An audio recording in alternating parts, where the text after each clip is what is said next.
Yo.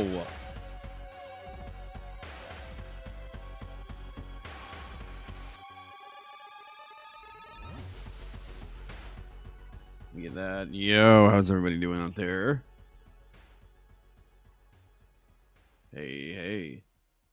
Real quick note before we get into everything. You'll see down here in the burn-in, where was this? Boom. I'll figure out how to point to that. Yeah, right here. Hang on, we're gonna wait for it. You guys should see in the description now. Here, what's the coolest way I can... There. Like, here? Right? Go to the next one. Go to the next one. Go to the next one. Please. Look, it should show anytime now. This kind of ruins the bit. Not that... Oh, okay. Video soon, but... There's free stuff you guys can pick up. There's free stuff, okay? Hang on. So, there are a set of ink pens that I got sent from the store of many things. And they have... hey, there we go. Right there, right? These things are actually pretty freaking dope. Basically, you just write a message in ink, and you can use the fire to, like, erase it. It's pretty sick. And then if you put it in a freezer, it actually comes back. I thought these were pretty sick. They reached out because they're trying to promote some stuff for their upcoming Kickstarter and offered everyone in my audience, I think it's up to 100 orders or something like that, a completely free set of the elemental ink pens. So go, if you just click in the link down in the description below, that'll take you to where you can, like, place your order. Literally just have to, like, pay for shipping and everything's all good. So they reached out. I thought it was cool. I didn't even charge them for this one just because I want to see how the burn-ins are going to really work here on the channel. But yeah, go check it out. Like, I think it's like a $30, $40 value for absolutely free. So yeah, go check that one out and go check out the Shop of Many Things. And thank you to them for doing something cool like that for my community. Now... Hiya!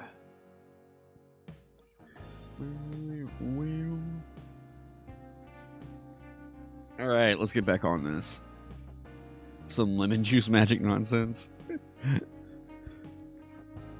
Yeah, I tried them out and they were pretty cool.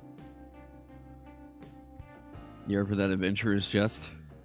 It's just? Like Justified? Oh, wait, you had an emote over there. It didn't show in the chat. Hey, how's it going? Okay. Am I doing well? Did I keep up with the Game Awards last night? Yes. Yeah, I mean, of course, I kind of figured Astrobot was probably going to be Game of the Year. I thought it would have been so funny if it would have been Balatro, but I wasn't really expecting it. I'm more so shocked that it seemed to have shocked a lot of people how well it did. Because, like, there weren't a ton of indie releases that were absolutely stellar this year. But, I mean, on top of all that, Balatro is also just, like, legitimately one of the greatest games ever made. And, yeah, I think the people who... If you're not into just a game, being an entertaining experience, and you need to have, like, a story told for you the whole time, that's about the only time I could see you going, like, fuck Balatro, why was that here, or whatever. But, like, if you're into games for game's sake, like them just being entertaining and fun, you know what I mean? Balatro is perfect because the same UFO 50 had to come out in the same year. Well, I've also never heard of a collaborative game like that ever taking an award. I mean, I don't know that there's a direct correlation you can make to that, or like a causation you can make to that. But I would also say UFO 50 is one of the best times I had playing a video game this year as well. Yeah, it's very, very good. Get the satyrs, body armor, okay. The random encounters, I would like to come up with stuff that they're doing, because that also helps us to shape out what some of the other rooms are.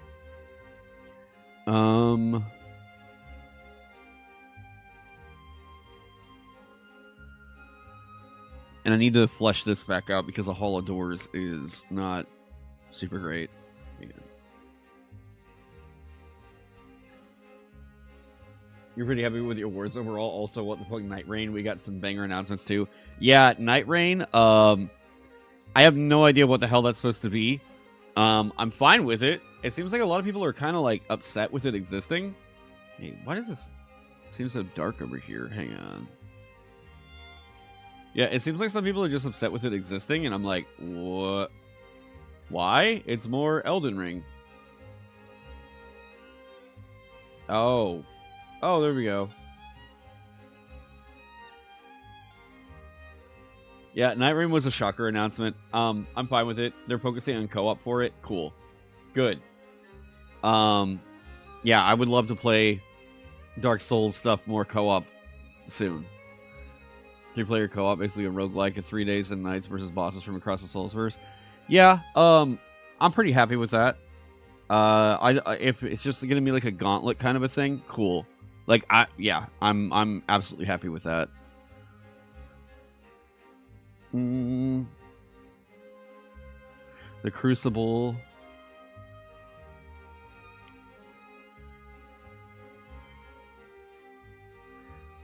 Right.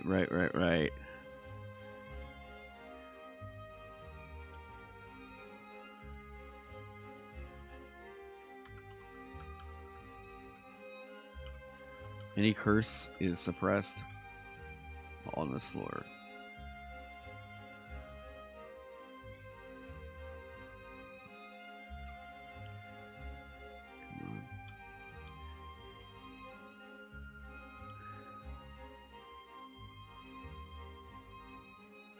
This curse causes whoever is wearing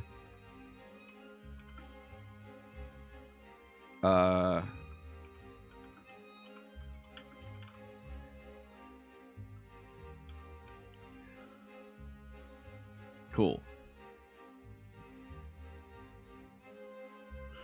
Okay. Now,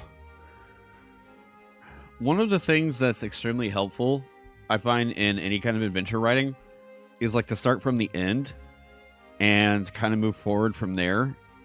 And what I mean by that is try to figure out what you want your big conclusion to wind up being and then build everything around that. Now, I kind of have that in that I think that this offers a really interesting choice. And we do have the thematic that we were going for.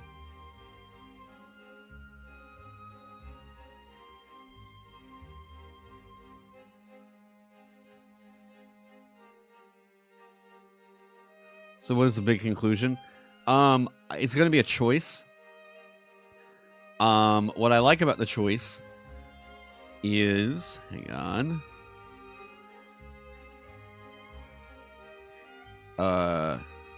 Here we go. The bizarre magic of the towers, or of this... Hang on. Star returns to the sky. Hang on.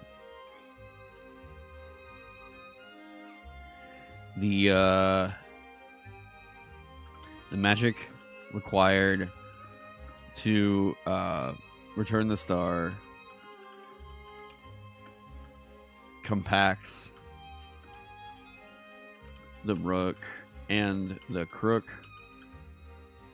You DM Vagabond for the first time last week. You've been searching for a new game since the OGL stuff. You finally found it. Never been more excited to run games before, so thank you for that. Hey, thank you so much for the kind words. And I hope you guys enjoy more of it moving forward. I said Rook and the Crook.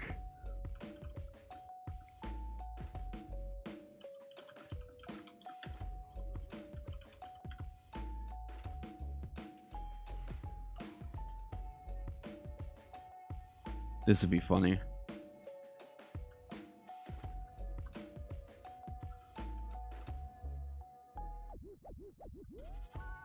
So the party doesn't make the wish? Why?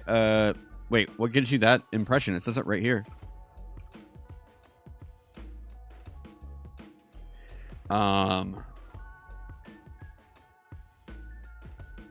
For the magic required to earn the star compacts the Rook and the Crook into a deck of many things. I think that's kind of funny as an explanation for how the deck of many things got into the universe.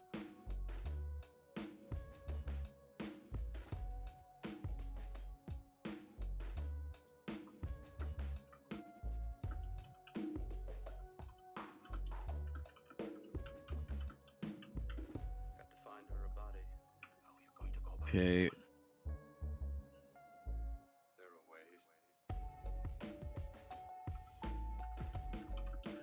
The party is teleported out to out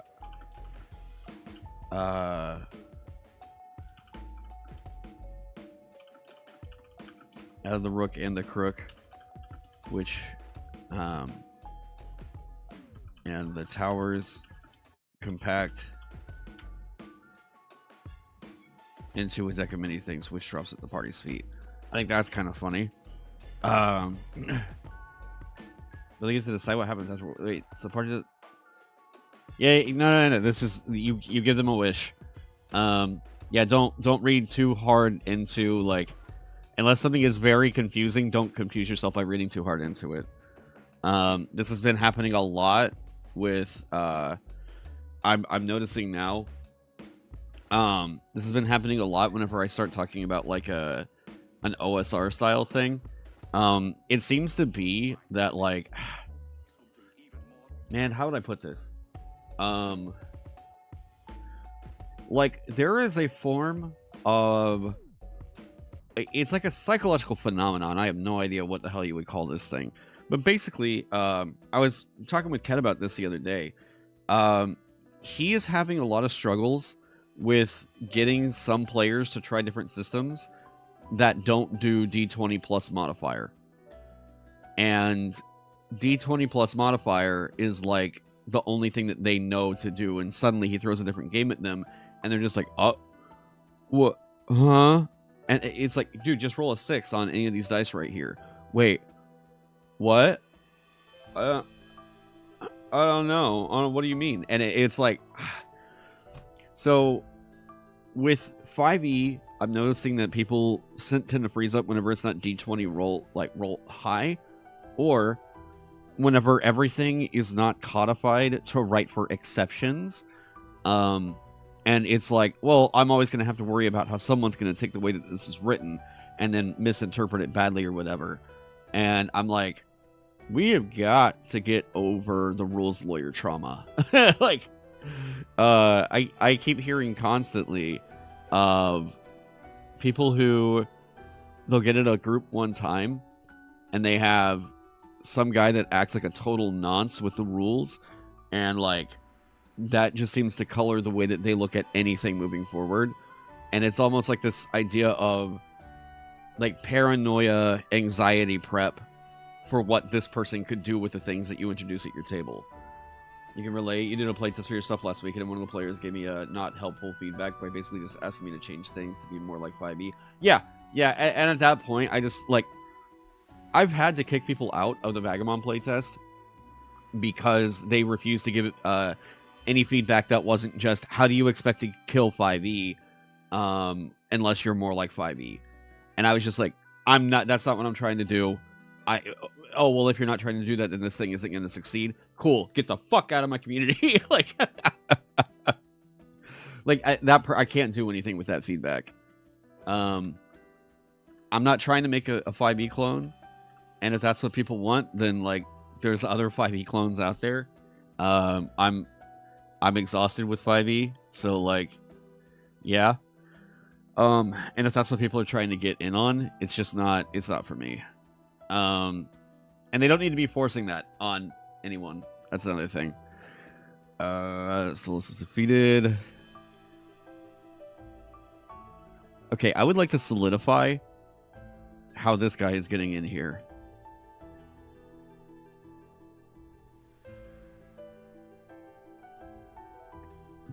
Because I have him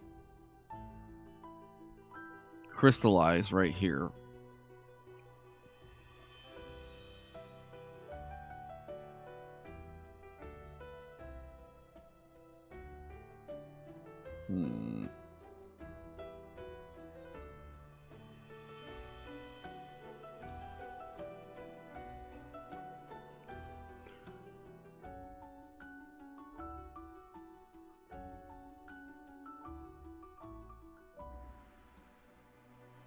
Trying to figure out.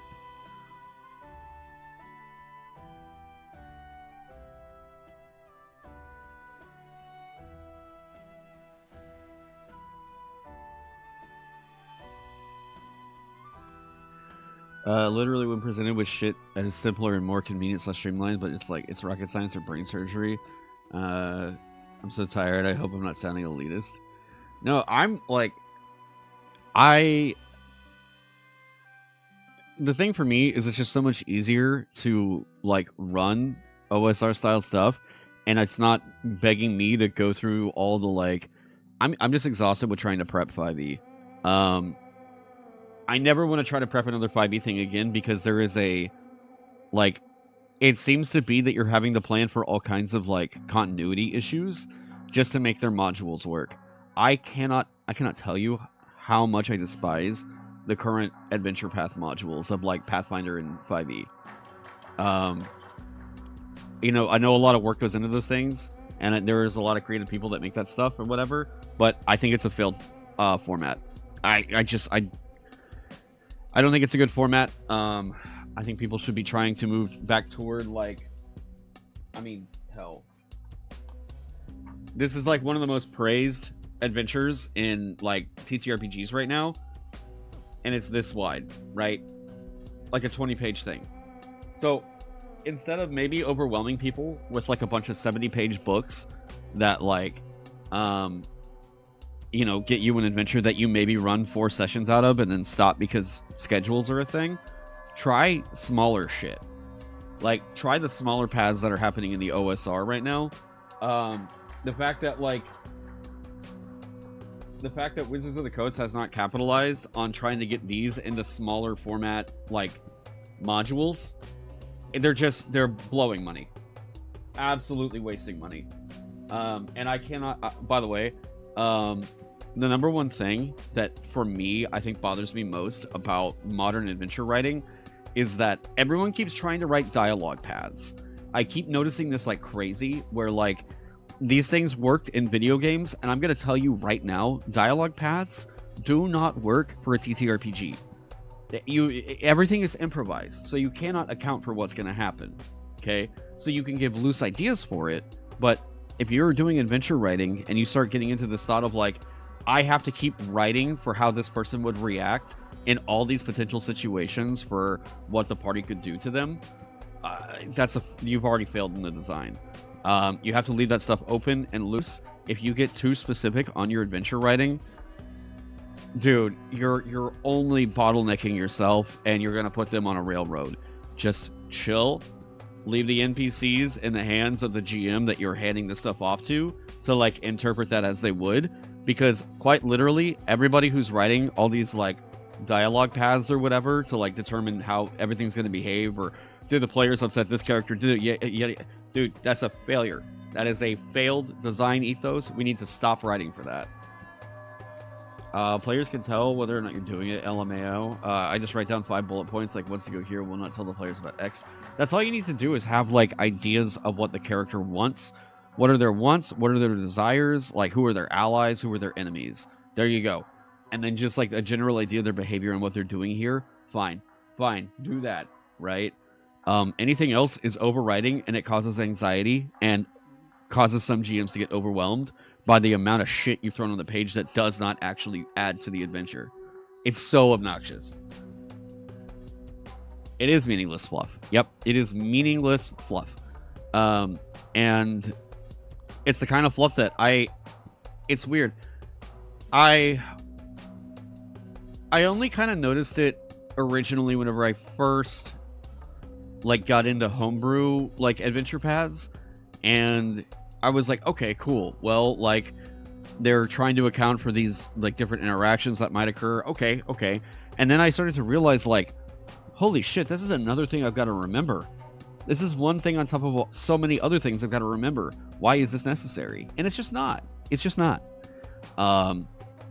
Like, seriously, try just leaving your NPCs a little bit more vague and allow the GM to interpret that for what they want to in their adventure. Like, legit. You unironically would rather do a reaction roll table for every NPC? Yeah. When you look at OSC/Shadowdark Adventure, it's hard to even look at 5e books again. I've gone through. I went through all of Ravenloft, and I got through half of Tomb of Annihilation. I've read it before. I'm also probably going to read through a bit of Icewind Dale, Rime of the Frostmaiden again, because they are... It's fascinating to study something that is I feel, personally, 5e adventure paths, or the adventure campaign books, whatever you want to say, are an inherently flawed product. I was going to get into this with my Curse of Strahd video, but I just kind of hit a point where I realized with the Curse of Strahd video, I'm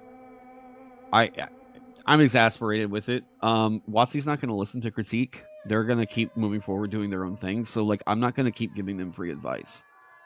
Like, I'm not going to keep making videos on stuff if they're not going to actually listen, and they're going to be that stubborn on what the fuck ever it is that they're doing. People are still going to buy their books and, like, whatever. But that doesn't mean I have to torture myself by running them. So, like, we need to go back to... Oh my god, I don't know why I'm getting call after call after call today. We need to go back to a format where it's, like, a lot easier to slot the stuff in, and not, like, this overwhelming network of NPCs that you have to remember, and then... They're trying to evoke the Matt Mercer experience, where they think everything is going to be, like, oh, incredibly deep, impassioned roleplay at the table. And it's just, it's not. That's not where 99% of tables are. 99% of tables are still making dick jokes and drinking beer and eating Doritos. Like, not everything's trying to be Critical Role, and not everything should be. Like, they really have got to quit trying to write adventures for where, like, all of maybe not even three, all of maybe like 0.005% of people that play D&D are. Yeah, I think Esper talked about this a little bit in his video on it. He tried to, like, plead with Elon Musk to, like, get him a job. And I was like, I mean, that's a strategy, I guess. But, like, that's not where most tables are at. And I'm going to tell you right now, if I was told that, like, I needed to go sit at Critical Role's table or something like that, not that I ever would get invited, but if I was ever given that, I'd be like, I need to pass.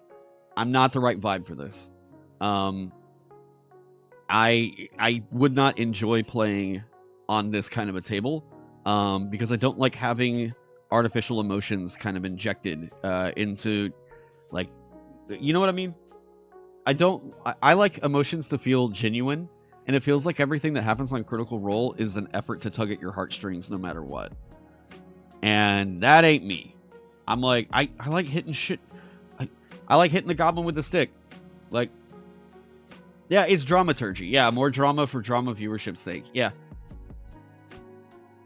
You gotta be okay for when CR eventually devolves into dick jokes. I mean, but yeah, like, that's all good. Like, that's where I think most tables are at, is, like, they try to have fun with it. And I think there's plenty of people who feel the heavy emotional moments or whatever are weird.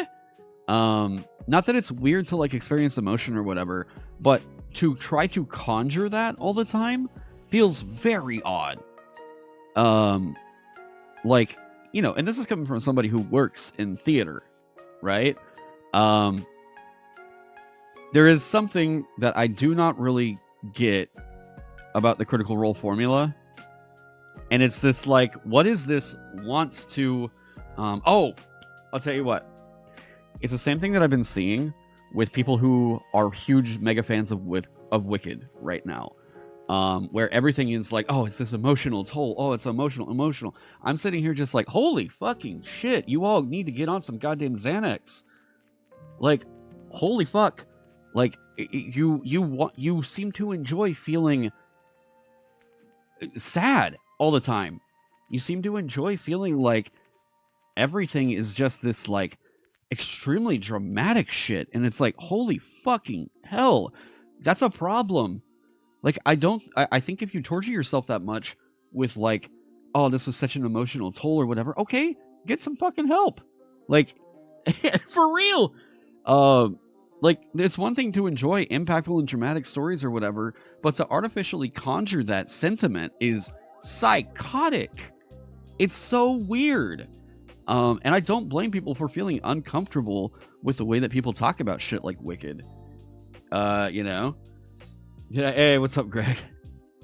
Yeah, it's very odd. I don't really understand, like, I don't know. I'm just so much more a fan of the mindset happening in old school play of like, yeah, we're gonna go fight enemies in a dungeon.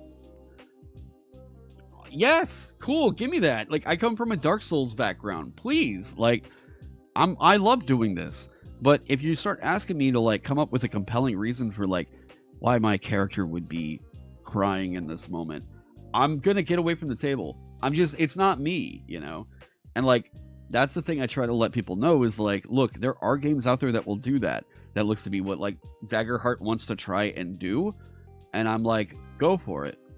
Like, if that's the thing you want to do, go for it. Catharsis is a thing, like wanting to feel hard emotions through media is valid and it works for some people, but yeah, it's not everyone's jam, and that's fine. Yeah, that's what I'm saying. It's like, for me, like, in everything that I feel regarding like TTRPGs or whatever, look, especially, here's the number one thing. I get called to do like all kinds of, hey, go over and play this game on stream or whatever. Motherfuckers, I am only playing stream games or whatever whenever I know either number one, like I'm gonna GM it, or number two, we're going in to go play this dungeon that somebody wrote, not this scenario involving this play that they're hoping gets acted out on camera, right? It's not my jam. And like, that's not what I try to write games to do, right? Sometimes that game is secretly Monopoly too. I mean, yeah, that too. Yeah.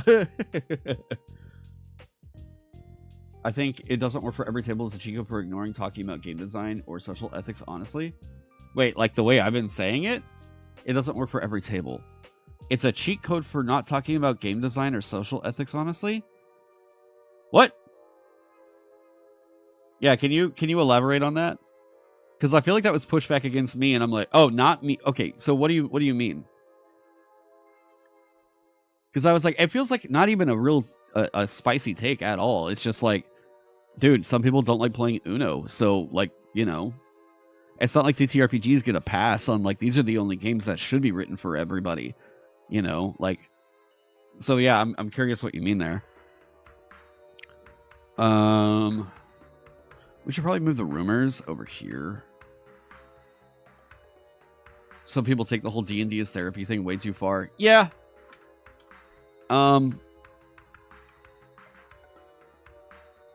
Yeah, I don't even think D&D makes for good therapy. Like, I'll bring up an example of how Seaguard doesn't represent real games, or how, I don't know, Paladin 5e is too strong, and everybody just goes, do a different table, just do a different table. Oh, that's just like, that's trying to discredit you through dismissing you. Like, if there's something that you bring up like that, where it's like, hey, I'm really bothered by the fact that, like, this one class seems to be the only thing that is, like, dominating at the table, and it just feels like you're punishing me for not having picked that class, and the GM just goes, LOL, okay. Then I'm like, cool, that's an asshole, so, like, find a different table, right? Why is it doing this?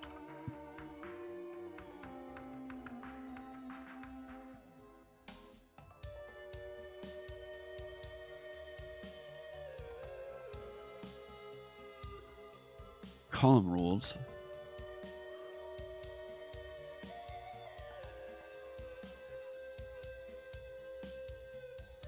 I don't know why that's higher. OSR games are arguably the most accessible and written for everyone because the rules are so tight and the role playing really has no rules. It's more organic for new players. IMO. Yep, 100%. That it's an open slider. People can set that setting as they would like to, because as much as we have tried, unless the game is aiming to be a narrative heavy thing, I don't vibe with it. I don't vibe with games that are like really trying to be emotional heartstring tuggers or something like that. It's just, it feels so fake. It doesn't feel like the emotions that are experienced are real, and it's that dramaturgy experience I've been talking about, right?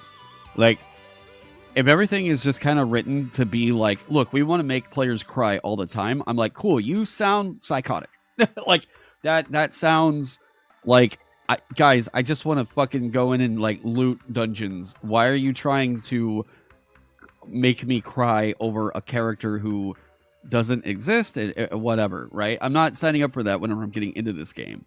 So like, you know, I would rather not deal with that. Wait, I can just fix this by unhyphenating that.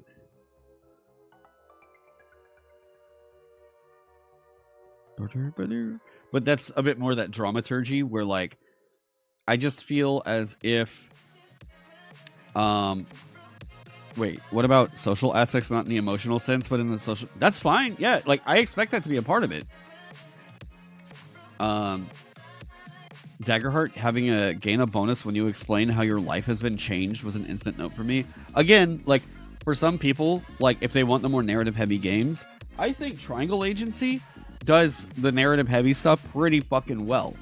I think it does so in an interesting way. And like, is it going to be my forever game for SCP Foundation like shit? No, probably not. But I still think that it does enough novel shit on its own right, you know. That's a rule in Daggerheart, LMAO. Yeah, I saw there was something about that. I've gotten the box, but like, honestly, the box is outdated now, and I don't really know if I should really go through it at this point. I know some people have been like, yeah, we'd love to hear your take on that, but I'm like, if I don't like it, I don't know that that's going to really, like, my opinion's going to really mean much. And all it's going to turn into is people, like, coming to my channel and being like, oh, he's just a OSR head, of course. Oh, yeah, he doesn't like the gay people. Like, did I grok Triangle Agency? You must have missed it. Oh, you mean, like, did I go through it here on the channel? No. I have read both books. Oh, Jesus Christ. Hang on. Yeah, if it happens, it happens. It shouldn't be focused on or tried to force. Yeah, or forced. Let me turn this off. Yeah, and like, it's also the kind of thing where if you tell me I level up by like experiencing a heartfelt moment or whatever, I'm like, holy fucking shit, I'm so not into this. Like, I like feeling like a pulp action hero who's gonna go in and hit shit. And trying to dramaturgy me into feeling like a deeper impact from your story. Like, no, that's not me, dog. Like, that's not me at all. If it is you, or like you like that kind of a thing, that's fine. It's not for me though. And that's all that, honestly, at the end of the day, that's all that matters to me, right? Like, other people are gonna have fun with this thing. Cool, you guys go do you. But like, I don't really man, how do I put this? Like, there seems to be this expectation that because you're into like TTRPG YouTube or something, that you must be familiar with all games whatsoever. And it's like, that's not realistic, and it's just not the case.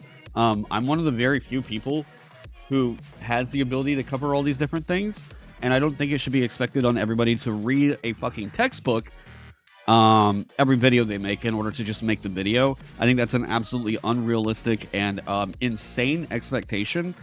I've been seeing echoed in a lot of social media posts and comment sections. There's a really good quote from a book I've been reading called How to Read, ironically, where, and I'm going to echo this if I ever get pushback about not having played a game that I'm doing a review on. It's that, here's the deal. I don't need to play the game in order to understand the game, right? So, like, I'm not writing a review from the sense of somebody who has played hours-long campaigns with it. This was the biggest pushback against my Candela Obscura review, was that whenever I looked through it, they totally ignored the fact that I said there was shit that was missing from the book. But they pushed back on me and that I hadn't actually run or played it, so therein I should not be doing a review of it. And I'm like, all right, let me dispel that right now, because I also heard that like Colville said had a take on this, and I'll say straight up, it's a dumb take, okay? To say that you cannot review a game or form an opinion on a game unless you have sat down and played it or like run a campaign with it or done whatever, it's Absolute nonsense. You can all you need to do to like do a review of a game is to understand it, okay? And all you need to do to understand it is to read the rule set. And if you point out that there are non-subjective issues with the game, like what I did with Candela Obscura, point that out, okay? The game was missing its death mechanic. I paid $40 for a book that was missing its death mechanic. Bad. That's not good. Now, I made that money back in terms of views, but the game, I understood that the game did not have its death mechanic in it. So that's an issue, right? So, with that, like, there are people who try to discredit others for having an opinion on a thing that they understand. And I don't think that all the reviews have to come from a place of experience. That's where you're getting a lecture on things. You're getting taught how a thing works by someone with experience with the thing, right? You go to a teacher to be taught. You go to a reviewer to hear their opinions on the thing with their understanding of it, right?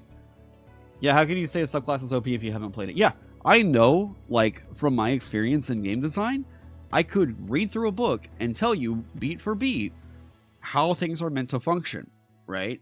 And if there's a hiccup with it, I'm going to point that out because I paid for your fucking book, right? Like, yeah. Yeah, so I don't think, like, guys out there, you don't have to play a game in order to form an opinion on it. You don't, okay? Anyone who's trying to tell you otherwise is trying to hide some shit about the thing that they wrote to prevent you from finding or pointing out this flaw, right?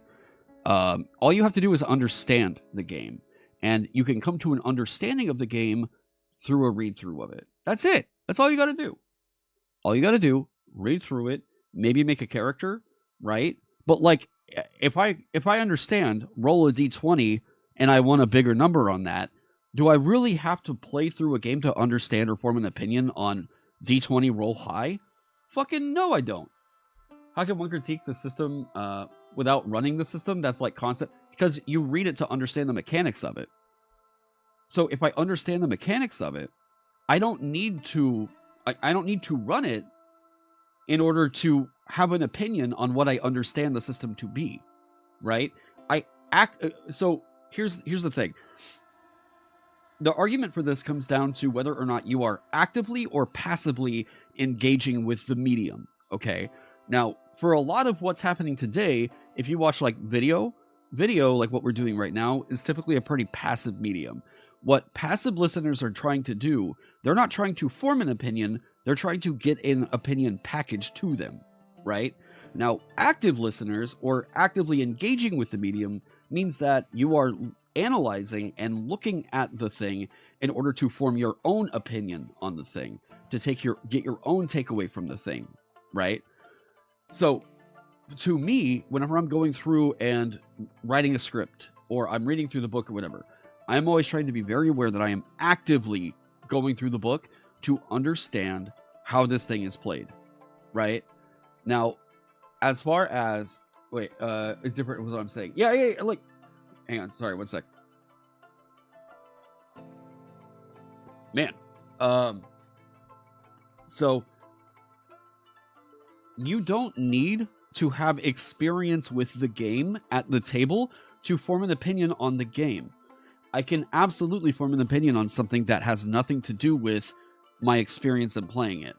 Okay? Experience and understanding are two different things. They are. They're two different, I guess, knowledge bases? What's the right word for this? I think the only thing you really learn from running it is how your players react to the game and the way you run it. Yeah, like, what you'll get out of running the game is like, is it fun? Or what was my mental load? How did I experience the mental load of running it?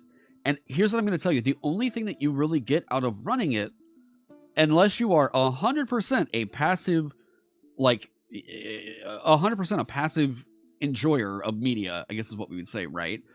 The only thing you'll probably understand from that is just seeing how the rules applied and whether or not you felt fun out of that, right?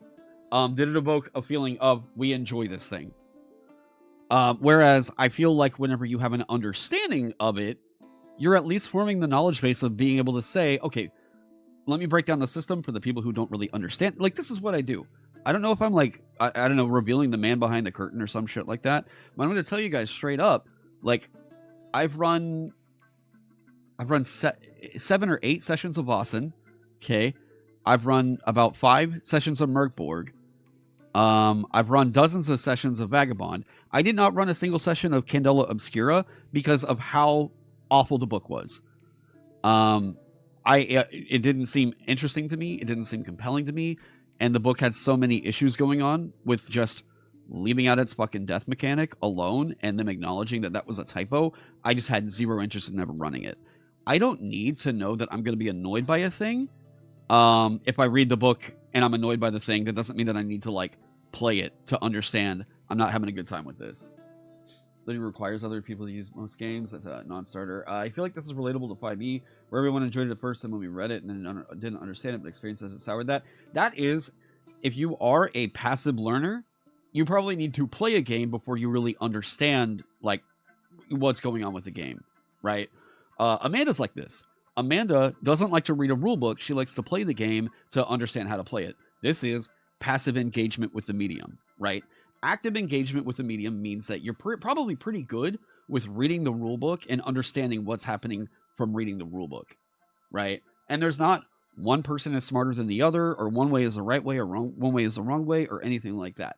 What I'm saying straight up is that I can read through a book and form an understanding and an opinion of it based off of that read, and I do not have to play the game in order to understand it and deliver my opinion in a script, right? Like, that's, I don't think that that's a completely unreasonable thing. There are not a lot of people have that skill, right? Like, not everybody has that skill, and that's okay. We're human. We have varied experiences, varied, like, strengths and weaknesses. Okay. For me, it seems to be that I can read through a fucking dissertation and come away from it kind of understanding what the hell the person was, like, you know, talking about, right? Hey, what up, Ked? Didn't know y'all was live. Well, I'm trying not to ping everyone in the server anymore, but yeah. You can definitely use an experience bias to form an understanding you won't like it. I mean, yeah, but again, that's... I'm not saying you can't. I'm nowhere am I saying that someone can't come from an understanding from experiencing the thing. I'm just saying that I don't need to experience the thing in order to understand it. And that's where I'm Dwarf goblins. Hey, Madison Harris. Welcome. If it's so bad that you can't get the game to hit this table, then yeah, it's a worthwhile review in and of itself. Yes, that's the other thing. If I'm going through the book, and the book is having a bad time to, the book has a horrible time describing to me, like, how to play the thing, I'm just like, okay, well, if I have a problem with it, everyone else I'm going to show this to probably is as well. It might click for somebody else that I wasn't expecting it to click for, but, like, I feel pretty confident. Like, with as many fucking TTRPG books that I read, if someone comes along and does something that makes it difficult for me to understand, something's probably wrong with the book. Like, straight up. If you have enough, if you have the foresight and enough experience with another system, you can read a book and get the vibe of the play feel before you even start. But yeah, every person learns differently, like any skill a person learns. Yes, exactly. And give me equal to play a game with a gotcha mechanics to know I'm not going to like it. Experience sometimes isn't necessary to be right. Yep. Yeah, and it's the same thing. Like, we do this all the time whenever we're trying to sell people on certain games. Like, someone just mentioned Souls-likes, right? Well, if I say this is a game like Candy Crush, or like this is a match 3, or whatever, I know, hey, I could probably miss out on this one. And that's fine. Someone could come along later and be like, hey, no, wait, there's a bit more to it. You ought to actually play it.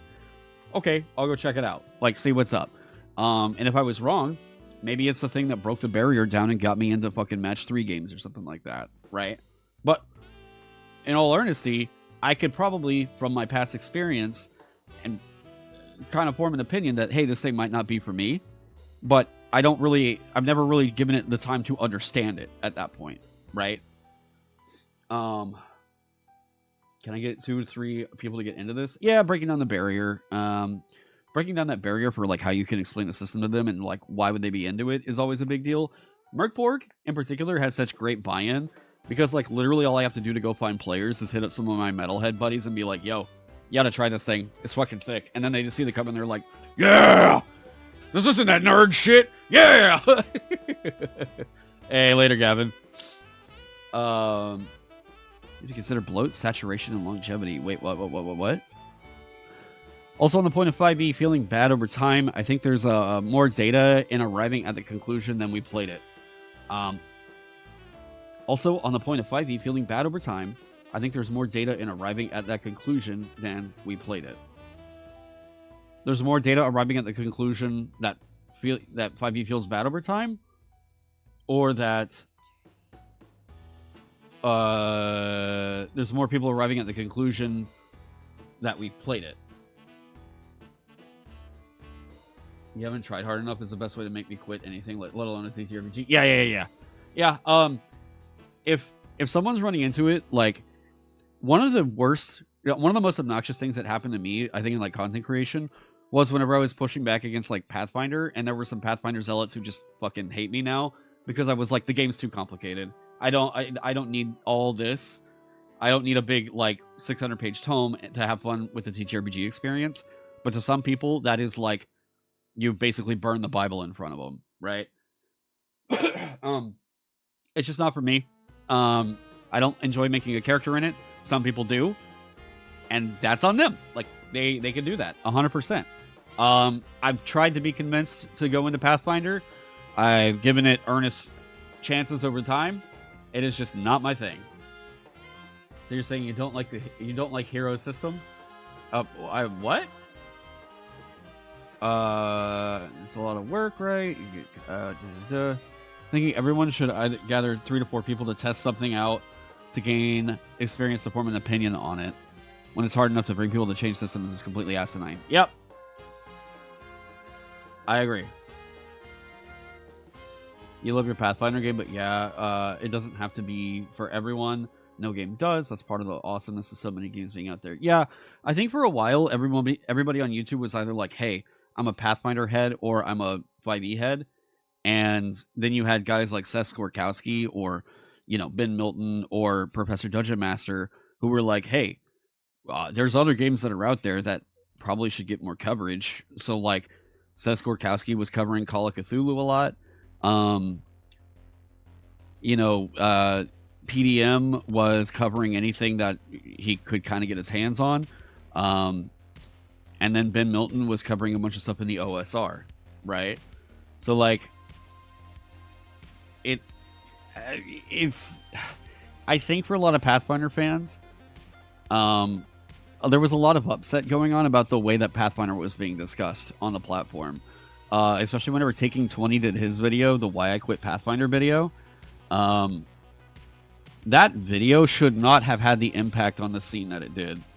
That is such a poorly thrown together video. It is hard to explain how ridiculous the impact that video had on people, on Pathfinder as a brand. Because like, it honestly should not have had the impact that it did. I don't think Cody came to it well researched. I don't think that he really I don't think he really thought about the philosophy of why he was making the arguments he was making in that video. Now, I am not a Pathfinder expert, so I'm not like really equipped to go through and debunk a bunch of his shit. But I will say that like the majority of stuff that I heard from the video, yeah, you already know what video I'm talking about. Yeah.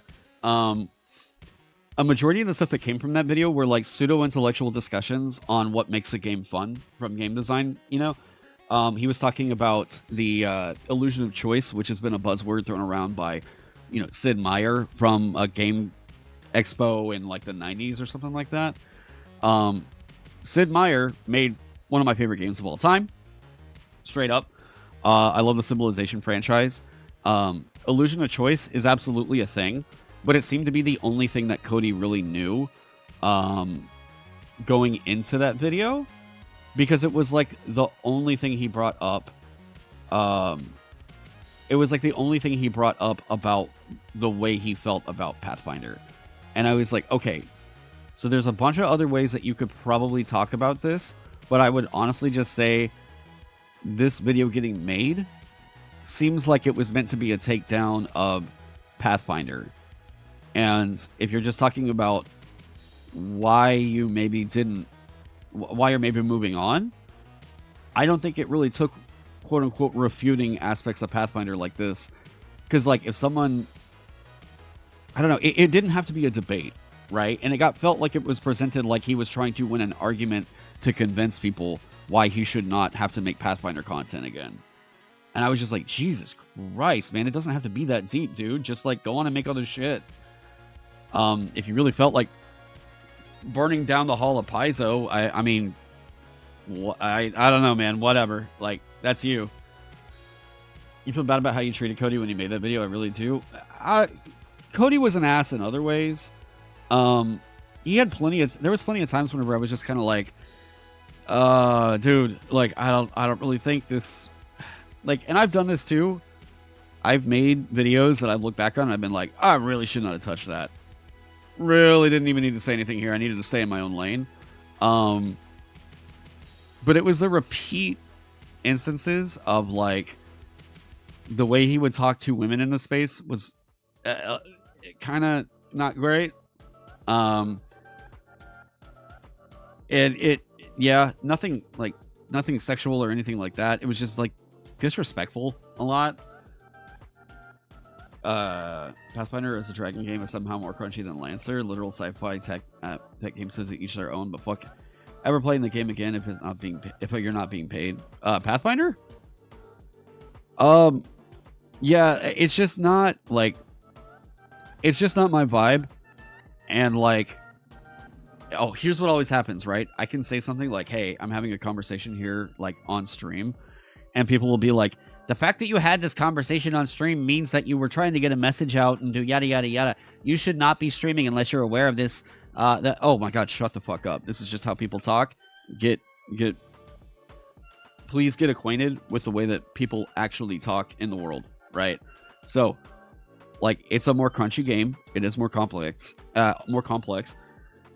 And I can also just, like, talk about this stuff and not have formed some crazy intricate opinion on the thing. Like, it doesn't require that I am so incredibly deeply researched in order to just have a takeaway on a thing, right? You want to pre-order all 4 zines, but the transport fee costs more than the product. Sorry, Taron. The shipping fee was? I am trying to make sure that we get it right on that, and those the shipping fees on there came from Shopify. So yeah, I'm not entirely sure what to absolutely do about that, but I'm sorry about it. Need to take the tinfoil hat off with that one. That's the thing, is like so many people overthinking. Like it's basically like Alex Jonesian level of like conspiracy theory about the way that some people do things in this space. It's fucking wild. So many people have lost perspective on what this hobby is. And at the end of it, it's a hobby about games. And trying to make it seem like, I don't know, there's people trying to hide like Nazis in the grass or something like that. It's absurd. There are assholes that are in this scene, but like the amount of like outspoken Nazis, I think I could account for maybe 1 in this entire community. You're playing Make Believe wrong, yeah. Maybe you expect too much from Paizo? I mean, I don't know. I don't know what the I guess I don't really know what you're expecting out of Paizo. For me, it's that I know, hey, people want a crunchier game. And for the people that want that crunchier game, that'll be there. It's just not my bag. And again, hey, that's fine. Just because this is the thing that gets so exhausting by being a content creator on this stuff. Just because a thing is not for me does not mean that you are wrong for liking the thing.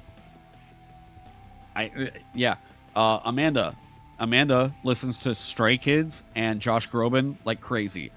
Both of those groups, I can't. I just can't. I feel like Josh Groban is a bunch of melancholy, dramatic pseudo opera, and that Stray Kids is just like, it's just not hitting right for me. It's just not my vibe. It's not my jam. But Amanda really loves it. Do I love her any less for it? Fuck no. Yeah, people really love confirmation bias in their geek fandoms. And hey, what up, Josh? Yeah, no, 100%. You like pancakes, so you hate waffles. Yep. I even saw B-Dave Walters was talking about that the other day. I think he said something like, boy, sure is a lot of you must hate waffles happening in this thread. And I was like, all right, I'm glad to see it's caught on.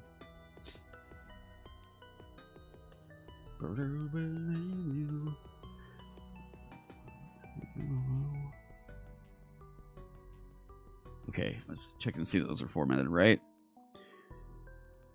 Okay, now I think I want to take these. Oh, fuck. Does the GPSR reflect negatively the land of the... What? Does the... What? Does the what? The GPSR? What the hell is that?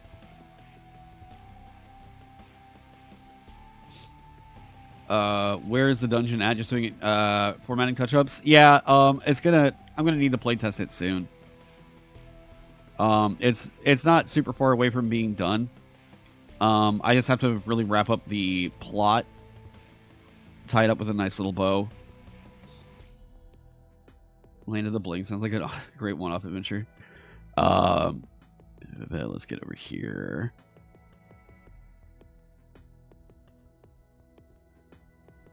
I like having this table. It's fun. Oh, wait. Not that one. I was just thinking about another one. This one will probably get deleted after this. You're so excited for this book, by the way. What, Rook and the Crook?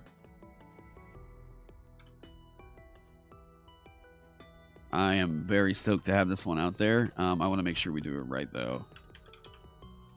We'll get all that cleared up. A few authors selling books from the US to the EU have decided not to do that anymore. Yeah. And boy, howdy, do I ever have a nightmare of a situation that happened with the GameFound crowdfunder. So this is getting sorted out, just so people know.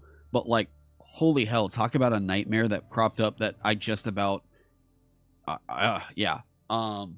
So, for those of you who don't know, Trump has talked about imposing tariffs on imported goods, which a lot of dipshits believed that meant that the tariffs were going to be paid by the foreign company or the foreign nation that was going to be importing exporting the thing, not the people who are importing the thing, right? So it was literally shooting yourself in the foot here. So what I ran into was finding out that my dice manufacturer actually was not the person making the dice. It was a dice manufacturer out in China. Cool. So, to me originally, I wanted to go with this company because they were American made, and importing seemed like a nightmare to me, and I didn't want to have to go through yet another hurdle on top of everything else. So, I find out about this, and the prices change from... Basically, it was like this. They said to expect anywhere from 20 to 100% to have to be paid toward these tariffs. I don't know. Nothing's been announced. Nothing's been put into place. But the fact that I was already having to plan for this, being as high as double the price of the manufacturing I was originally thinking, would have absolutely destroyed the budget. All the quotes that were given on the thing happened before Trump won the election. So now it was like, okay, well, shit. Now we have to completely rethink everything about the business here. This fucks up small businesses so much. Luckily, things are getting sorted out. We're going to have to see what's up, but yeah. Posse Chinese made menus going through the roof. Yep. Yeah. Hey. What up, Zasby? Yeah, it's Guillaume Bonnet. How's it going, man? USA got to figure out real quick how much of the economy is outsourced to other countries. dude, give it 6 months of tariffs, and I guarantee you people are going to be like, yeah, it's not going to be a good time. People have already historically tried to, deal with a bit of the people who want to have their cake and eat it too. Yeah, I don't see this being a thing that would be implemented for longer than a few months. Yeah, I feel like this would be an atrocious move for any political party to try and implement. I mean, it's literally shooting ourselves in the foot. I don't get what the strategy is. If it even gets to that point. That's the thing, is like, we don't really know that it will. It could be that like one of these things gets proposed and literally it gets to like the legislative and judicial branch and they're just like, fuck no, get this out of here. Like, a tariff is not just a thing that you can like impose and it's like, bam, this is what's happening right now. Yeah, it's all talk right now. Yeah.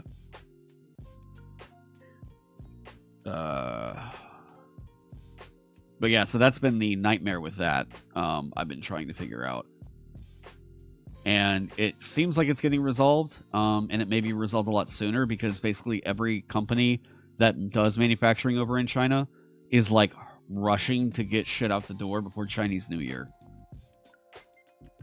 He already backed off the grocery price thing. Yeah, but that was also a thing that like would have improved people's lives. So I don't think he's necessarily in the market of trying to improve lives other than his own.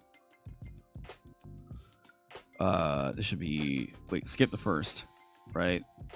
Let's see how this looks. All right, cool. We know.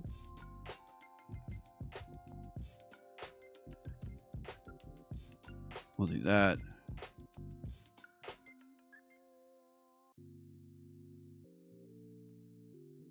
And then, boop, there we go. But yeah, this is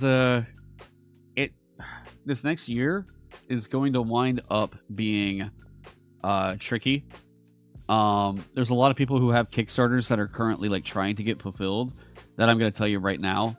Please, please, please, not just me. Okay, not just me. There's a lot of people trying to fulfill Kickstarters right now. I would recommend just a good understanding with them. Just be like, hey, if you haven't gotten the thing that you were expecting, and they say, we were not planning on the tariffs whenever we got these original quotes, that is a 100% valid answer right now. As somebody who is currently experiencing that issue. Back whenever I got my quotes, like I said, we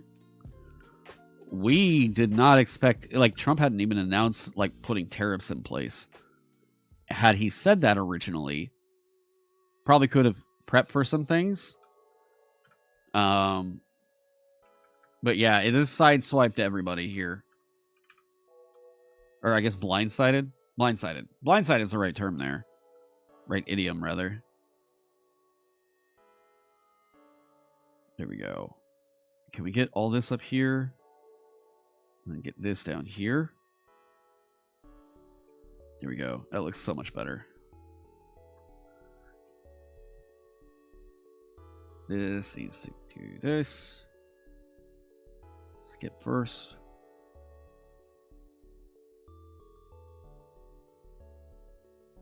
Boom. Land of the blindsided. Yeah. Yeah. We don't, and if Trump imposes something more severe on Chinese manufacturing, we're gonna have to see what happens.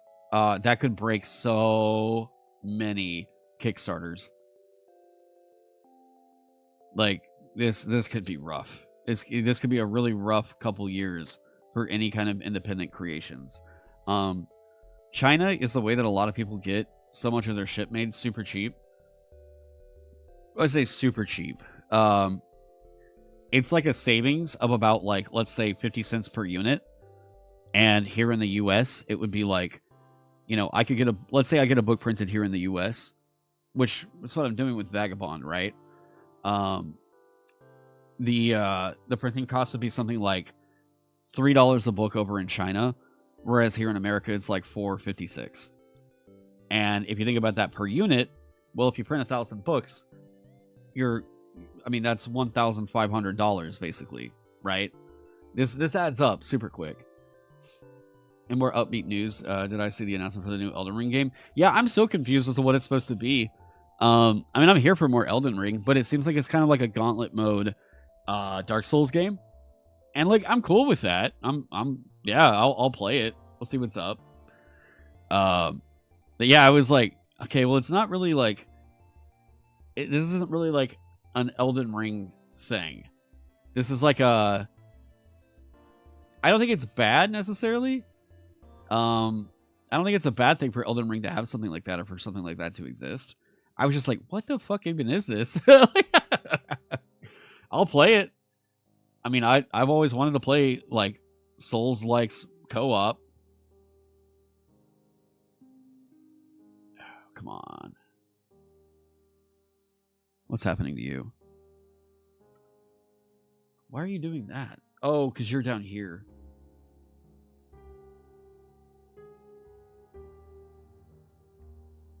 Right, and then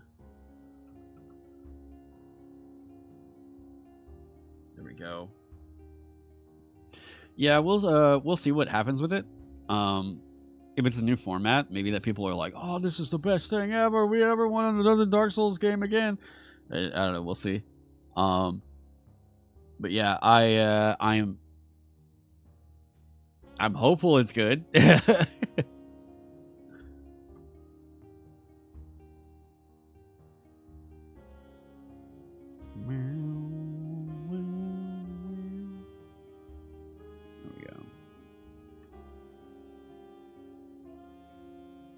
That works.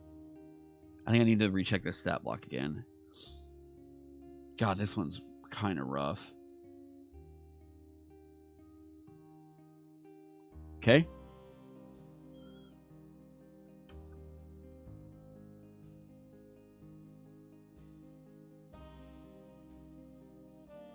Sorry, I'm going through kind of searching some layout stuff real quick. Trying to make everything more consistent.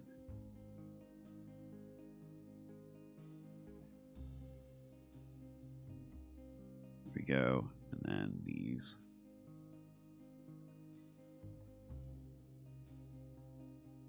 Boom.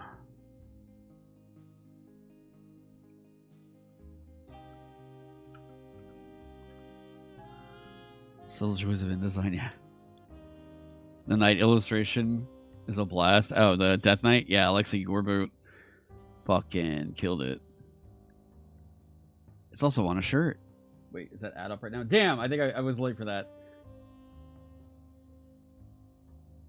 Yeah, we have it on a hoodie. No, it's not that one. That would have been great timing, though.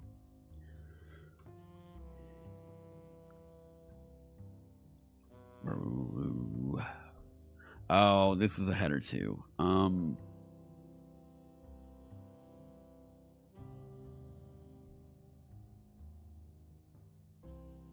This should be. Do we have a chapter header? Boom.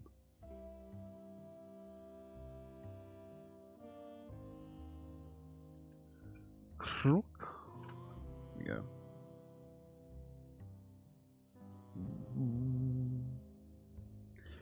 All right, so now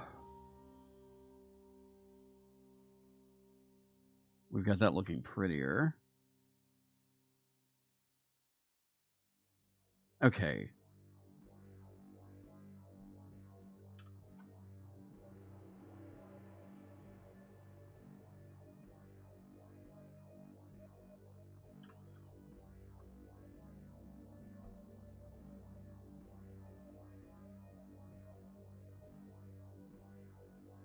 Go over here, go to you. That stays. This is 0. This should be red. Bingo bango. Sweet. All right. Now, I've got to figure out how to wrap up a bit of the continuity kind of happening in here. I have the ideas for what would happen with the confrontation. I think that the coolest thing to do with this is to make the entire like tower like grounds the battleground for it. So I have this idea for like how it would wrap up, what needs to be done in order to get the dungeon quote unquote solved. But what I would really like to happen is that this is a battle with like a giant owl demon on the outside of these towers that are twisting around. That is so fucking crazy awesome and cinematic. But I'm trying to think of how to achieve that. And what, like, how do I kind of direct it over to that? Because the party could always just choose not to engage with this thing and let it be what it's going to be. And that's fine. I mean, yeah. But I'm going to guess that 90% of parties are going to try to undo the wish.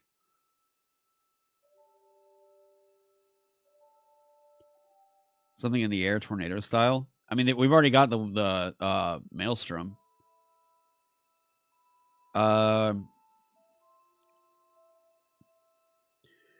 So the maelstrom is essentially acting like a black hole. And if the wish gets undone, it will undo that black hole that's formed. But it will also free the Stolas.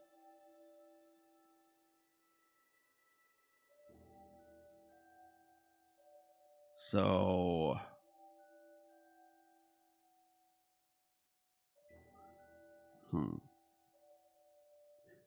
I like that is a potential way for it to go.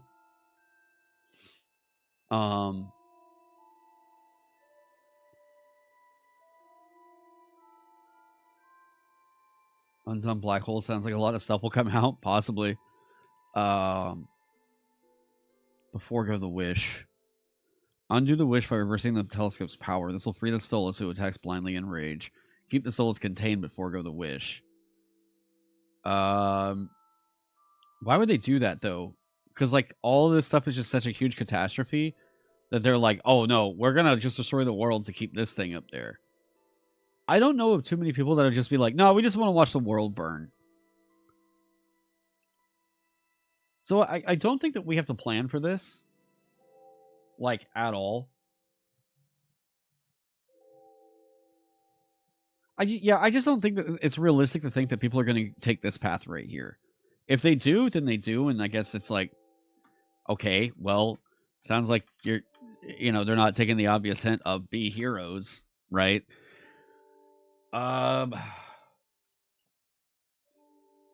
This is so good. Gotta learn to write like this Affinity publisher. Well, thanks. Yeah, I mean, Affinity is powerful. Affinity is really, really powerful. It has functions on it that even InDesign doesn't have. But yeah, I just haven't really taken the time to sit with it and study. The party's presented with two options. No. Undoing the wish.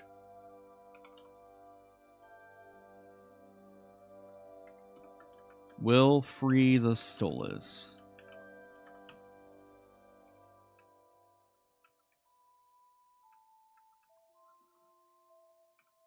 The intent. Despite similarities, there's also a lot of differences. Learning Affinity will take you time. Yeah, I mean, already having to deprogram the hotkeys, How is this telegraphed? What, this? How is this telegraphed? I don't know, we haven't written that yet. The intent.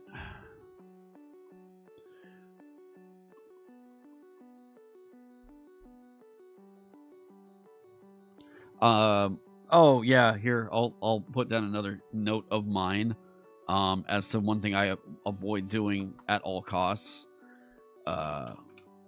Avoid leaving notes as clues. This happens so much in mysteries that I'm exhausted with it. Whenever it's like, hey, go find this little note card in order to go do this thing over here. Or like, Oh, yes. The very important murder weapon to the thing I left in my granddaughter's closet. Oh, why do I write this in this diary I'm leaving out so conveniently unlocked? No, yeah, nobody writes stuff down like that. It's so, like, it's not a thing. It's just, yeah, but I keep seeing it happen constantly, especially in TTRPG stuff, where if I see, like, a note was left out that said this, this, and this, I'm like, okay, well, I guess we go follow the note. Like, uh, like, I love Vaesen, but Vasen's guilty of doing this too.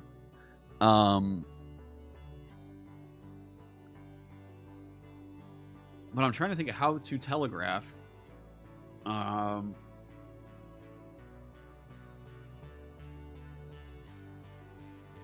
So there was a wish that was made here where, all right, here, schematics. Aha, yes, we were doing this earlier. Finding some research on teleportation. Really?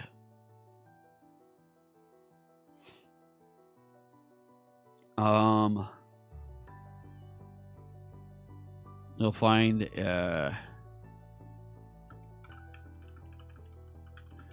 most of the books are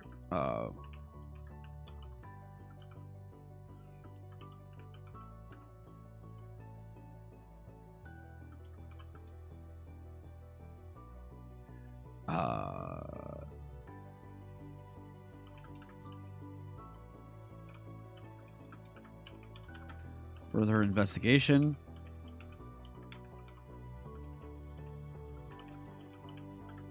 Reveals the schematics for Rook's, or no, sorry, Crook's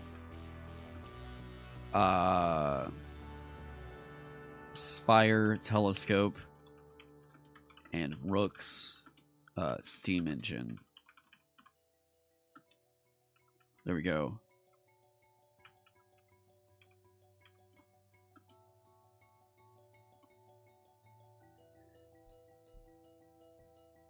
There we go.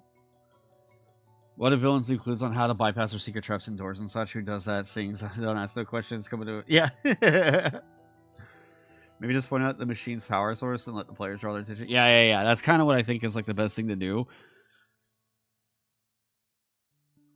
Yeah, I don't think notes, like leaving notes and diaries sitting around really, I don't think it makes anyone feel intelligent. By going like, aha, I found the note. And the note that explains the entire mystery to us right here. Yeah, I just try to avoid leaving notes as MacGuffins for anything in my stories that I'm writing.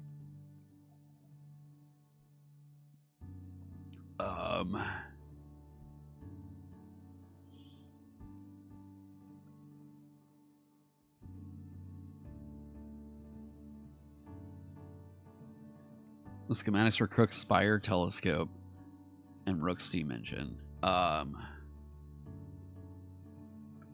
telescope requires a huge amount of power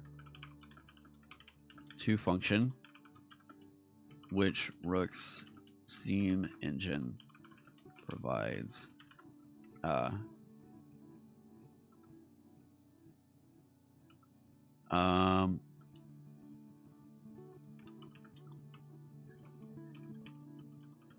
Has a meteoric diamond at its core, which is used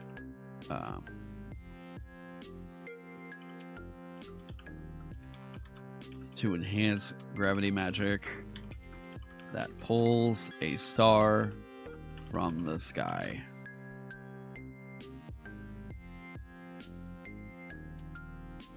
Okay, so there's like something they can get with looking through the library right here. Or we can do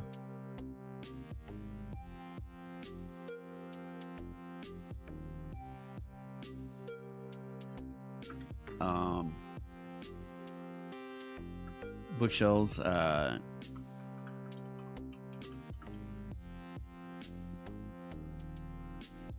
Line nearly every inch.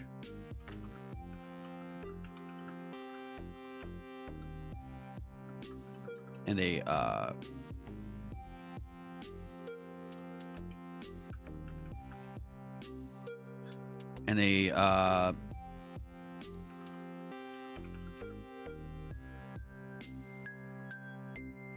a schematic.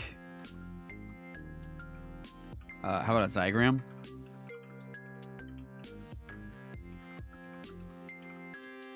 Diagram of the towers can be seen. We don't want to give away everything that they're going to encounter. So this will just be of the power to it. That's cool to give them the clues of what they're going to see later.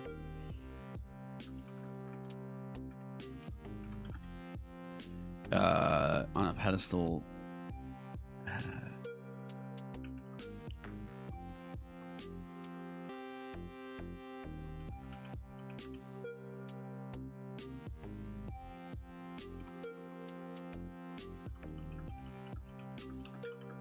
Sure.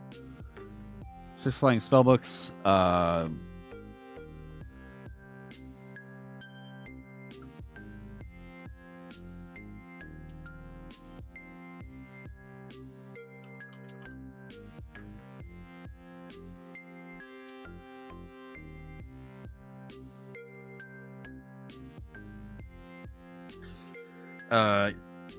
You can also leave context clues, like putting the book with astronomy diagrams next to a storybook about wishing upon a star.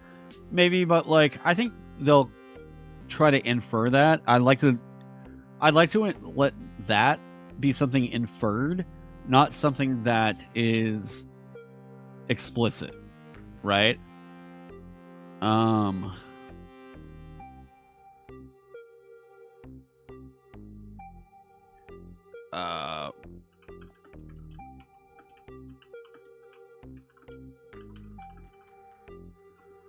Rolling a 1.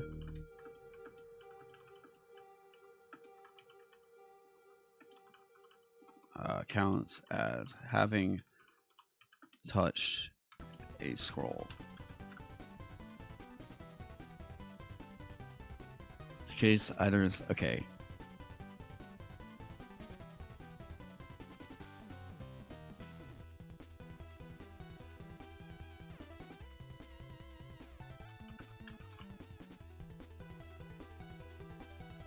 Right, that should be at the end of this. Page 4. Oh, right.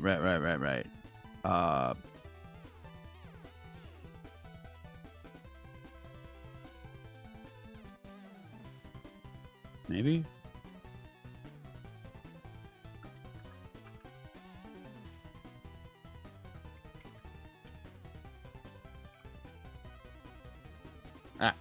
Go back. There we go. Okay.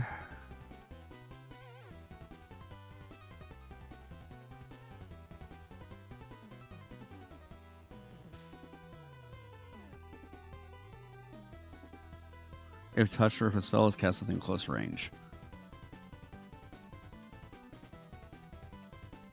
This is odd. We'll get rid of this.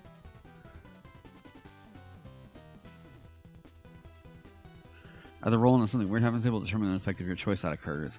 If somehow moving in the top here, let's get rid of this.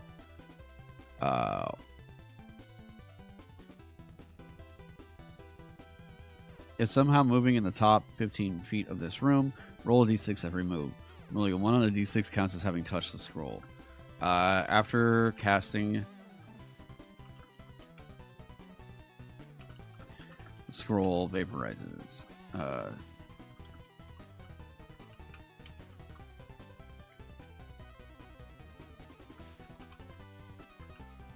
I could say there's 50 scrolls up here, but yeah. Okay.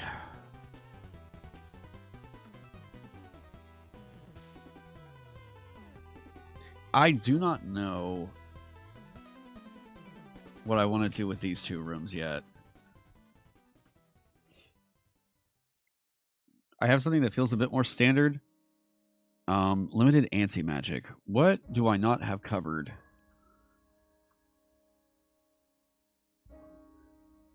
Because I've got a... Wait, I thought I had this one. No, that's covered by the end.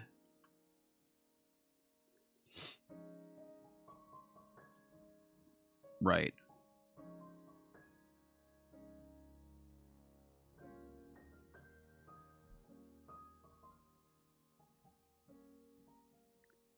Maybe that's the observatory?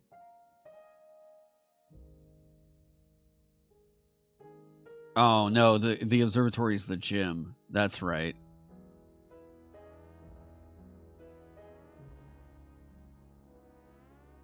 Gym. Where is gym?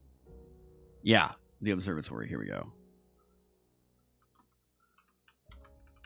Hyper light drifter? Hell yeah. Let me see here. He went so Debussy on this one, too. So we have the star. The star is one of the endings, so you get granted a wish. The star, right? Where are you?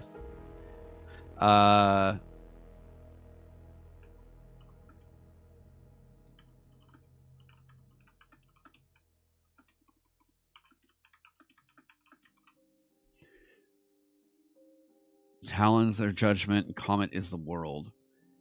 Hang on a sec.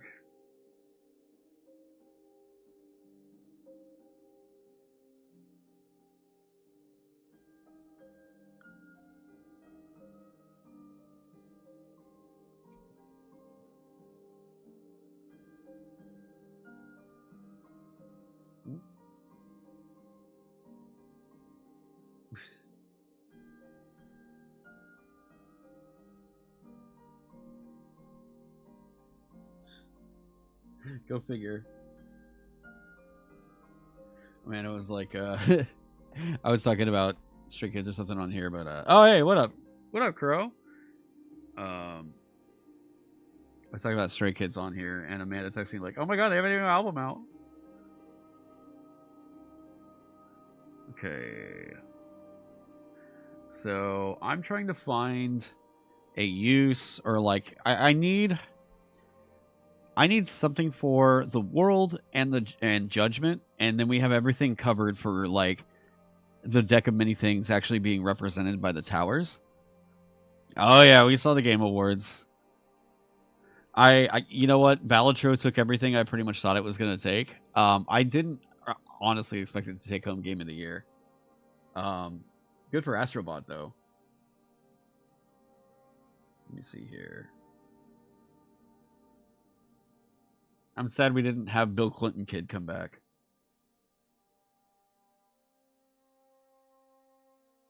God, you know how funny it would have been if they actually would have thrown in a reference to that kid?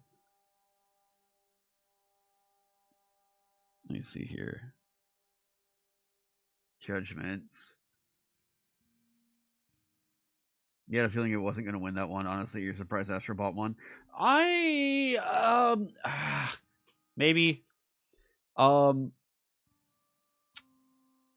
I know for sure is that, like, I mean, Astrobot reignited, like, platformers. Like, love for platformers. There's been so many games that have come out where it doesn't really feel like they're made for, like, a child audience. The Telescope isn't in there. We literally just put that one down. Right here. Wait, no. It was the gym, which is... Yeah, right here. The observatory. I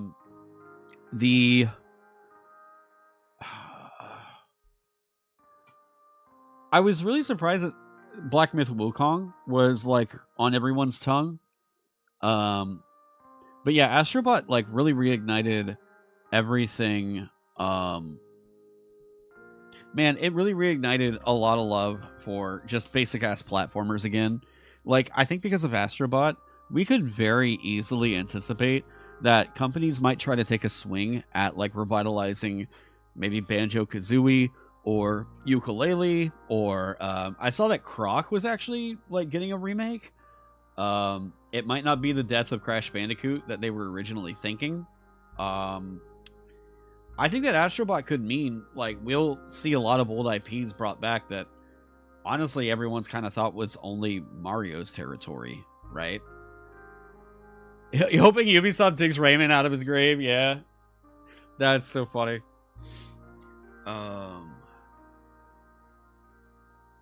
Book 50, it's Mad beat 'em up with back in the 2010s. I should love everything about Black Myth Wukong. I haven't really tried it yet, but everything I've seen, people are just kind of like, okay. Okay. You know. Yuka is actually getting a remake. Interesting. Give me Gex. Yeah. Yeah, actually, Gex is one of those games that, like, straight up, I know a lot of people only really know from, like, the memes and everything. Dude, it was actually a pretty dope game. I'm not gonna lie. Stupid concept, great platformer, and, like, it had heart to it, you know?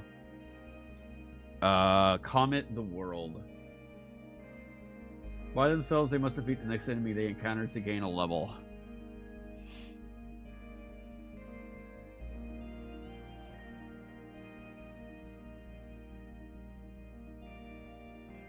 But what can we do with this? I was right about Baltro, though. You're addicted as fuck. And, dude, I told you.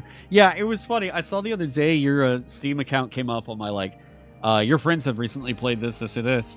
And you had, like, 19 hours logged, and I was like, got him.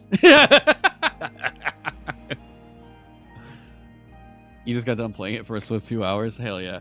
I am so close to completion. I am so close to completion, plus. But Gold Stake Nebula deck is fucking killing me. I'm going insane trying to get anything done with Gold Stake Nebula deck right now. I've got Gold Stake on everything else. That is my last thing. I hate that deck so much. You're a bastard for that. The inner gambler got you. Hey. Ooh, okay, so we have the limited anti-magic here. Relics don't work on this floor. Okay, so this is taking a bit of the artistic liberty with, what was the one that snatches the relic away? Judgment. Any relics owned by them disappear instantly and permanently. Okay, I think this is like R3? Or no, C3? Crook 3? Was I right on that?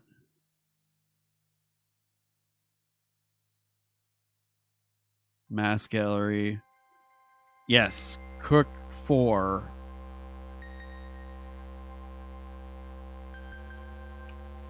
Okay, so there's anti-magic there. The world is supposed to be... By themselves, they must defeat the next enemy they encounter to gain a level.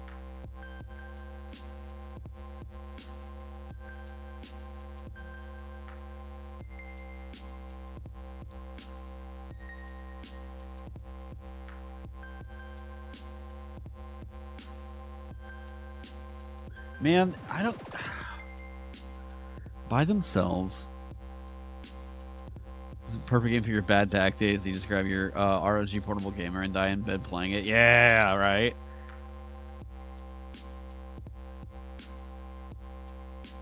By far your easiest to obtain. Wait, you're going across each deck in order, currently on purple stake black deck. You're dying out there. Yeah, once you get through black deck, everything else feels pretty easy. Except Nebula is still fucking killing me. Just have them fight in an alley, mono a mono, no weapons.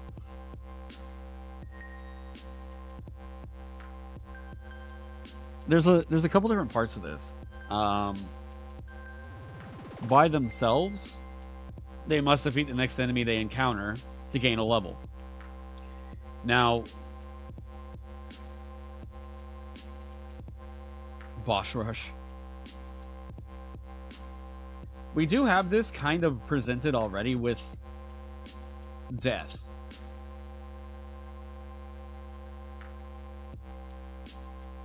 like, Comet and Skull are both so similar. I'll work early, which means you can Taron Division design wave prep campaign and everyone shot. Hey.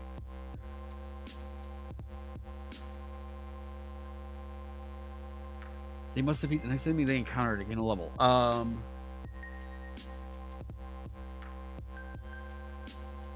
Huh.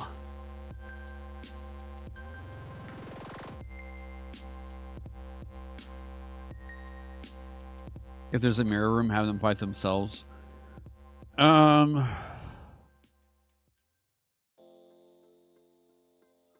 You could literally just do the Shadow Link thing. But that's so overdone now. The World Arcana represents completeness and perfection. What we're looking for is the deck of many things interpretations, though. Let's work on C4 for a second and come back to it. I already like the idea that it's got this layer of anti-magic. But weird. Why?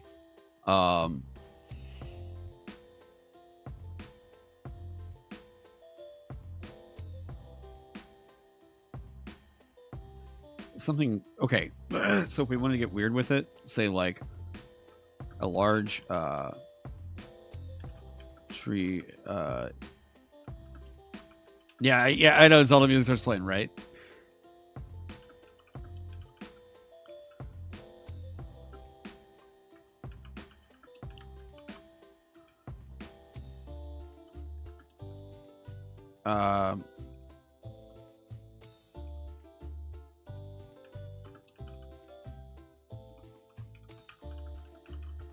Ceiling of this room is decorated.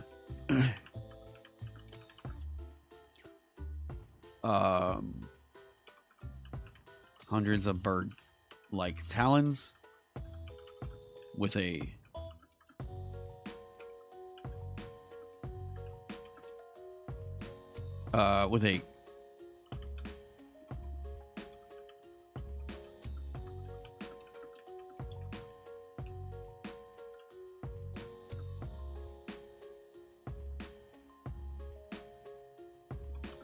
multiple lanterns dangle from its claws, making a macabre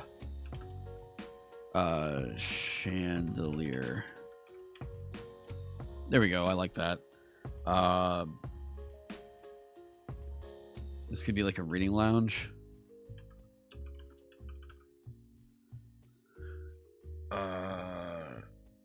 No.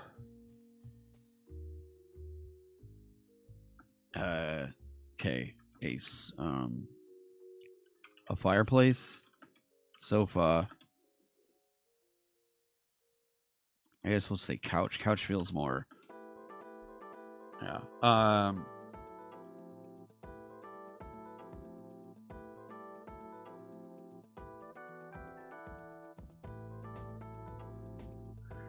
Call me cliche, but a good shadow fight. Can you face yourself type beat always fucks. It goes into so many things. I'm just trying to avoid things that I feel kind of got a bit tropey, and that always feel a bit odd to negotiate at the table. But yeah, a puffy blanket. Yeah, I had thought, I don't know what it was, but there was just like sometimes a phrase will just kind of like resonate in my head, and I'm like, oh yeah, I need to write that down. And the other one was like, the other night I had Room of Glass, and I don't know what that would be, but yeah. Hey, what up, Mr. T? Let me think here. A fireplace couch.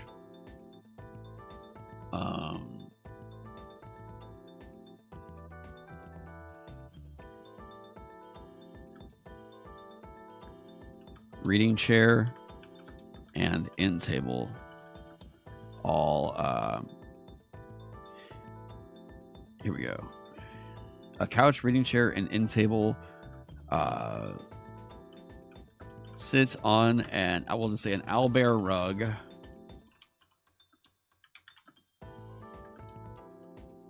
In front of a burning fireplace.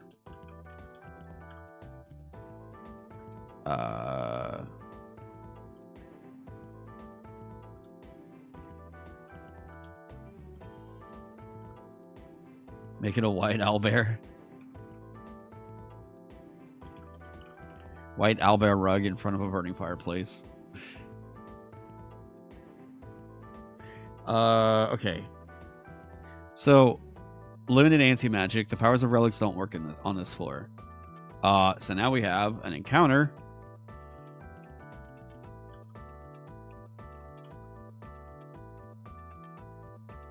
Need to sleep later, man. Have a good night.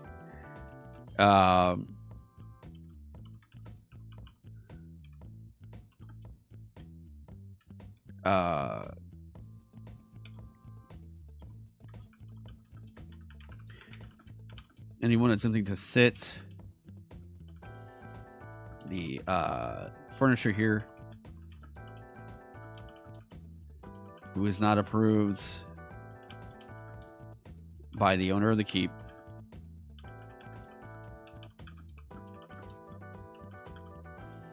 gets attacked, is instantly attacked.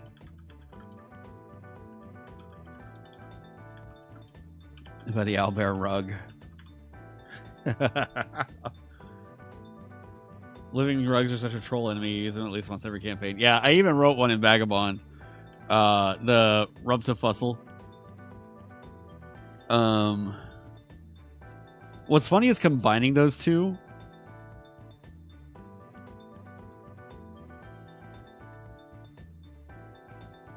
Like, here's the really good things in this. The powers of relics don't work on this floor. So they're going to have to, like, kind of bare-knuckle brawl with an owlbear rug.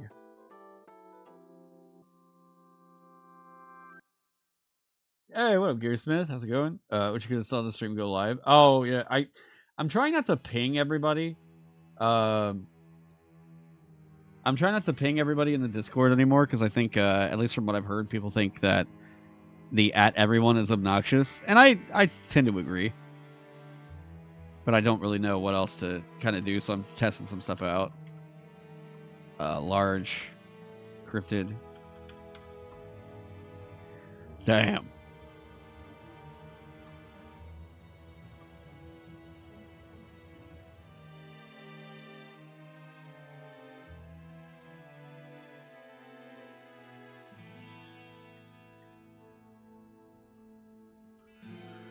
Where's the Discord? Is it patron locked? No, it's you should be able to get into it in the, there should be a link in the channel description.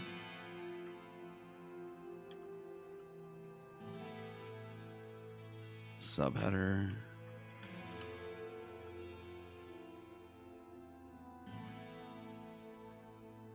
Okay.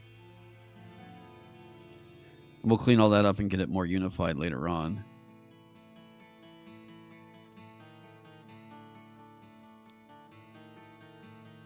Having the owlbear rug is kind of funny.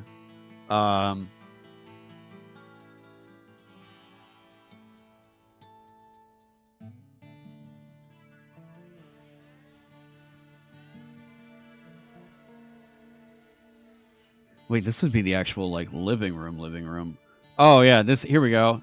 Everything's alive in this room. But anti-magic doesn't... Oh, okay, here we go. This will be our actual living room. This is just to get them paranoid. Yes. Yes. I don't know what this room is going to be. We'll figure that out.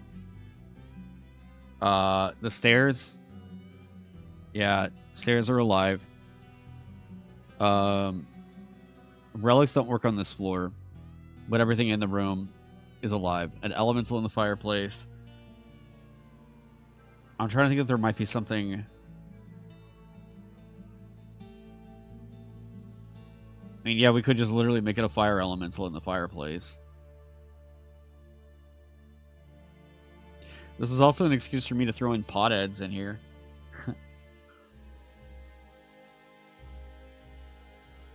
Calcifer? Oh, yeah.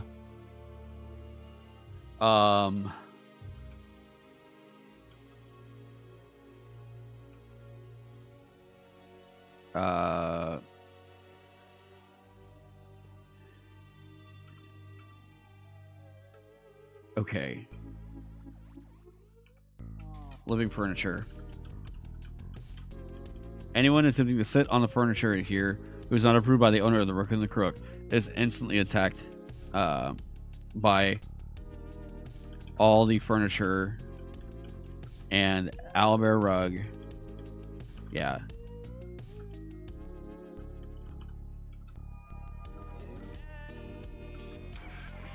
Which you animate on touch.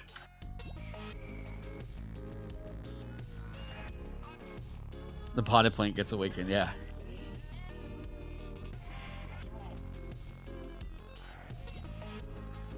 Oh, we have a chair, end table, couch. I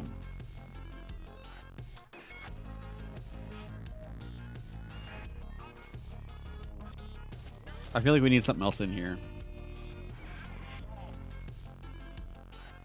Couch, reading table, reading chair, end table, sit on a white owlbear rug in front of a burning fireplace. With a sword. We already have a rug.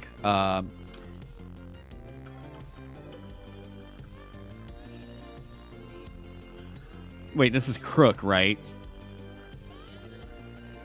This one needs to go into Rook.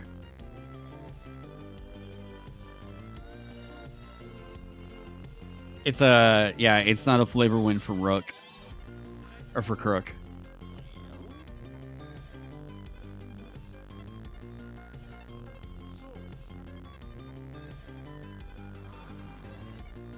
We already got flying books in another room. Yeah, the laughing animal trophies, yes. Well, we're going to do this. We're going to take the mask gallery and put this over in Rook and R3. Or, yeah. We're going to do a swap here.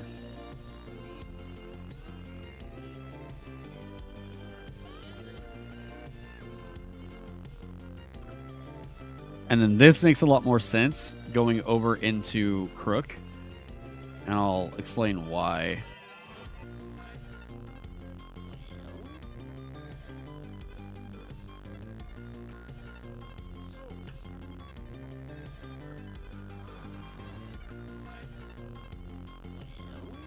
We might want to put it up maybe a little bit higher. The Medusa's Gallery is a really, really good one for this whole shenanigan. Yeah. We need to correct a couple things for the cross-references.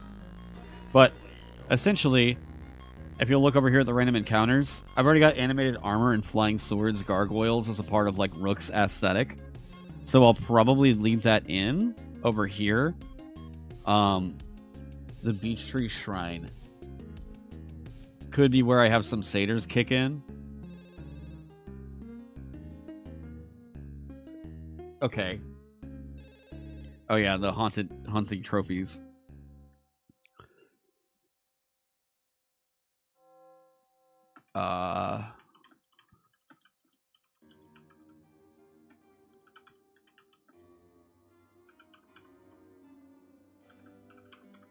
Mounted as trophies. Adorn the walls.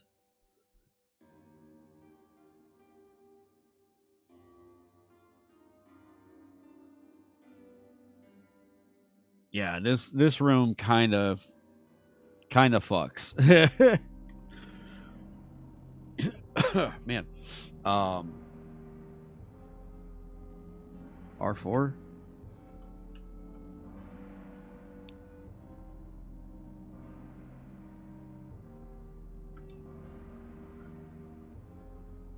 Okay. Yeah, bad vibes. Yeah, I love... There was like this video of some like Screamo band back in like 2008 or something like that. That was like, you all here to have a good time? And then the crowd's like, woo! And he's like, well, that sucks. That was that last band. We're here to have a bad time. I fucking love that. Oh, man. Where was that video? Holy shit, it's so good. We're here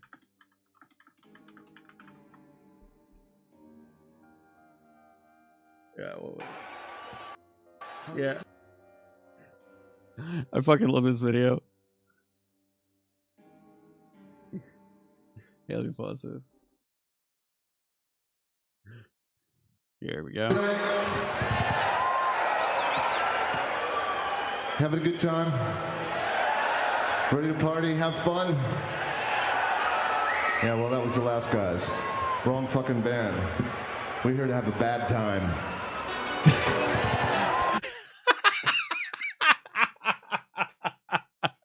The edit's so good. Oh, man. Yeah, well, that was the last guys. We're here to have a bad time. That's so great. Is that on the whole hand of a bird or prey? Is it just the claws? It's like the talon. The whatever this thing is. Love the energy. Oh yeah. That was those last guys. We're here to have a bad time.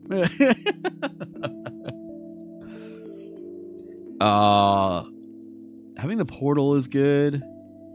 So are the talons animated? Yeah, they'll just like do shit. Yeah.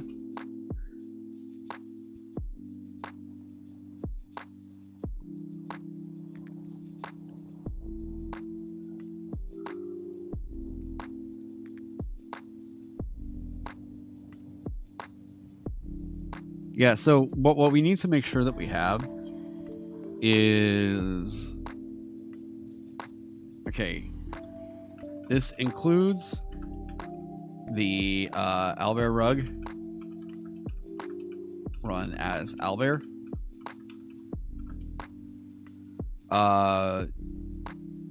Couch. Reading chair. And end table.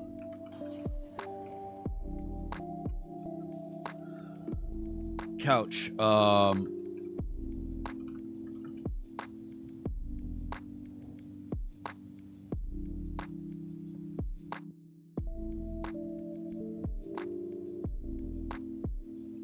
Can we just run all these as mimics?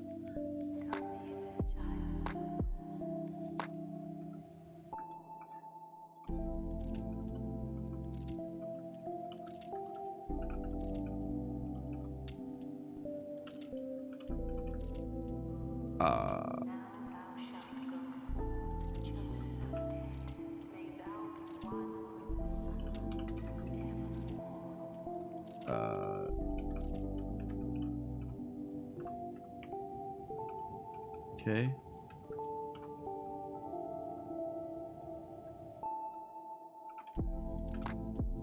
So now owlbear mimics Ophidian stairs.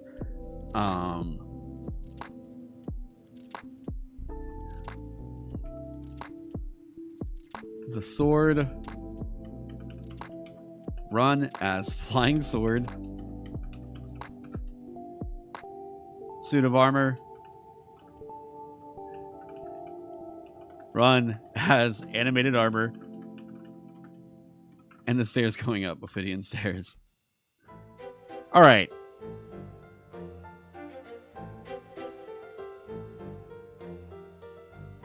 Do we have too much in this?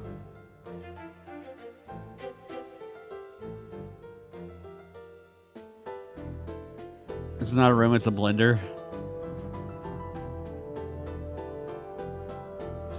Owlbear, 3 mimics, a flying sword, an animated armor, and then the Ophidian stairs.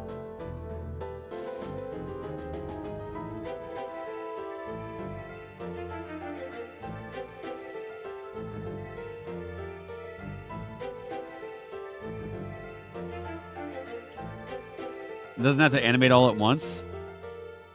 I guess it doesn't have to, but like...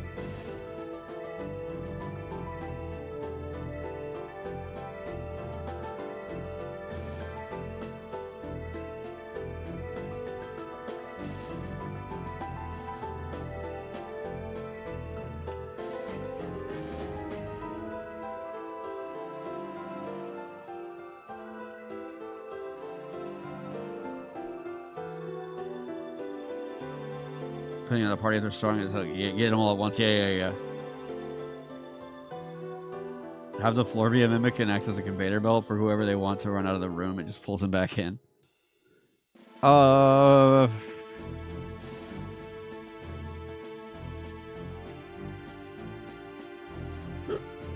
see.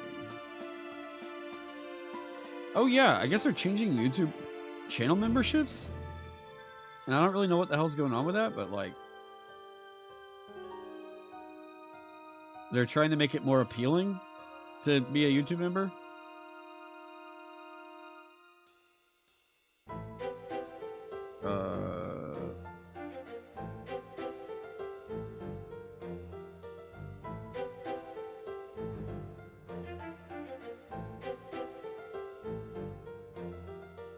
We already have to fulfillment because of the dice manufacturer.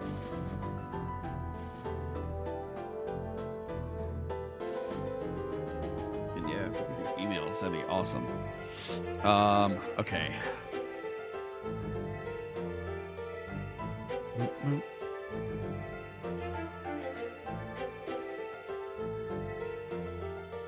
Okay. Nope, this needs to go. We've gotten rid of a lot of this stuff. Portal to that.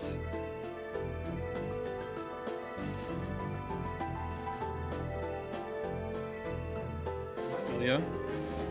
You need to go outside? Alright, hang on, I gotta let her out.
All right.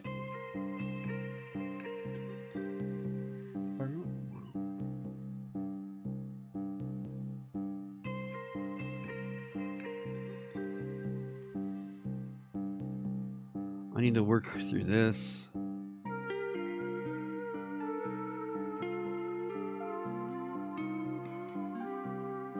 Okay.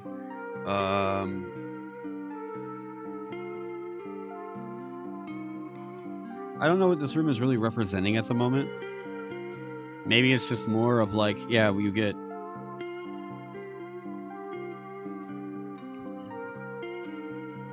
High Priestess for treasure. Okay. The living room. We need the world. The description for the world.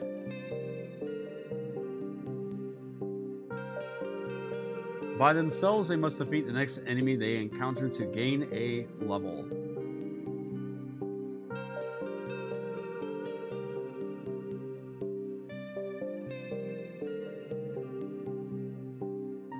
By themselves,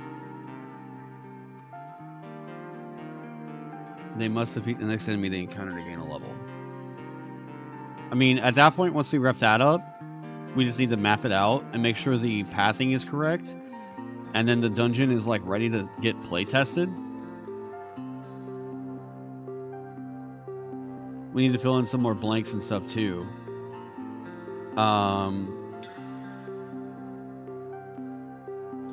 By themselves, they must defeat the next enemy they encounter to gain a level.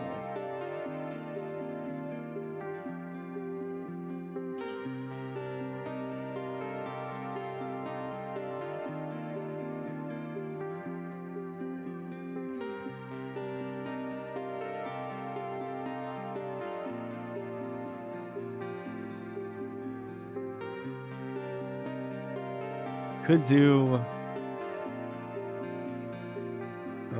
what do I want to do here? Could be like that one episode in Hunter x Hunter. I don't watch Hunter x Hunter. I have no idea what the reference would be.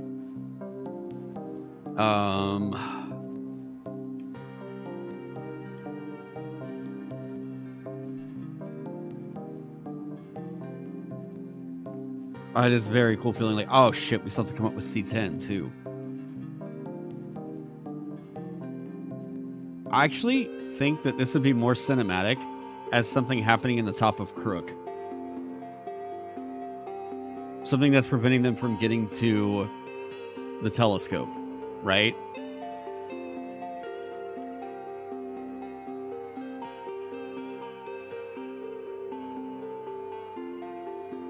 By themselves. Okay, so this means that this room can be some other bullshit we decide to throw in there.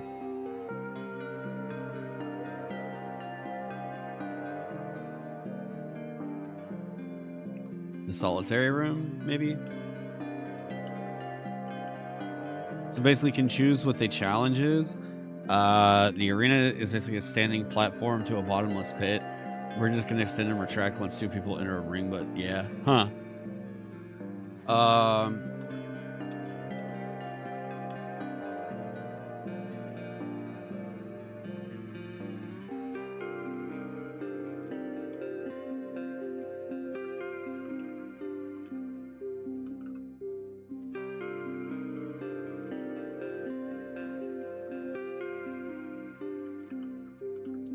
With no apparent...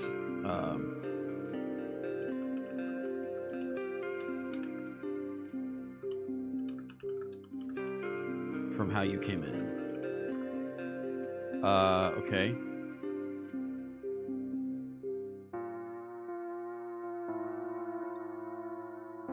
As you look around, no, you don't...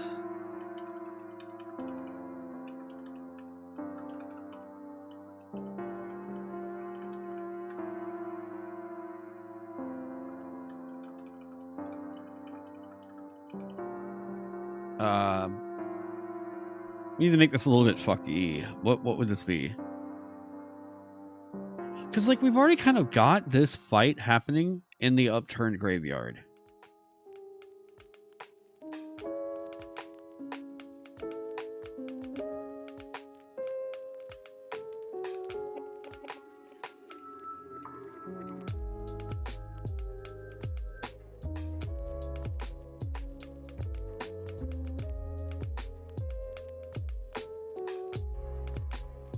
I don't know.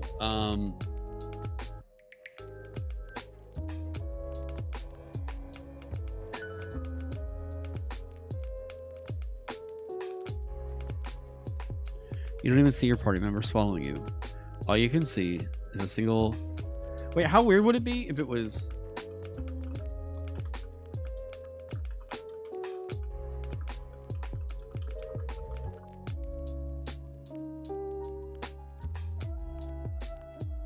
Does this connect? Do we need it to connect? Yeah, that would be nice if it did.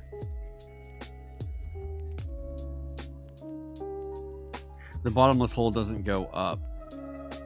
That's right.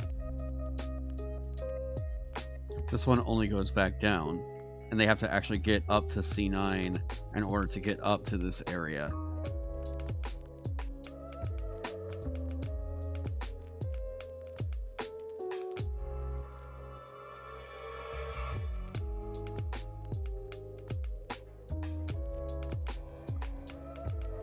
Okay.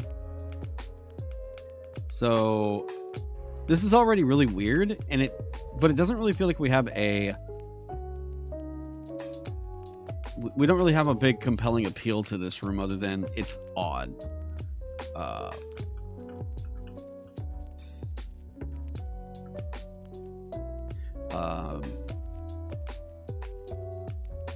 In the reality in which this room exists, only one being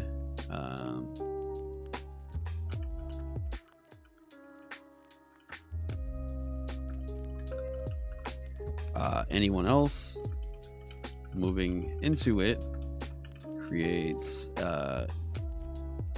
only perceives themselves to be in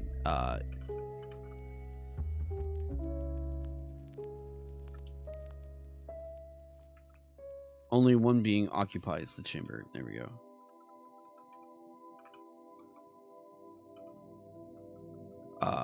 This is just very weird. Only one being occupies the chamber. Anyone else moving into it only perceives themselves to be inside. But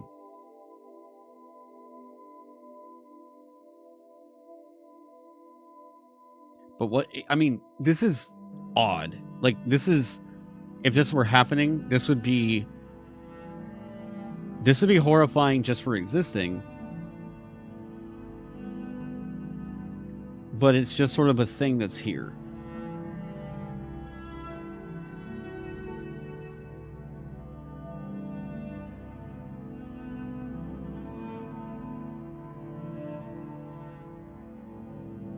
I don't really know what to think.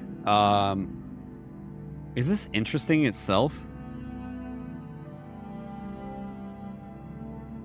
Like, do we really need to add more to this?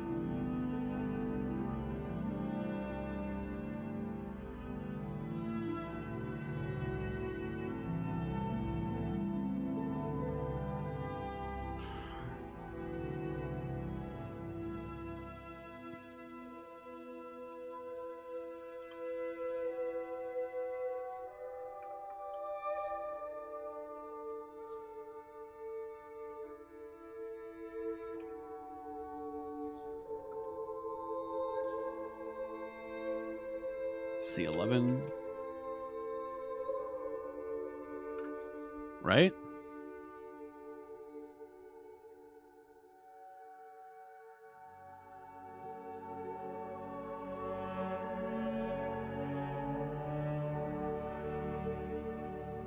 What? I don't want to put like an invisible stalker in here.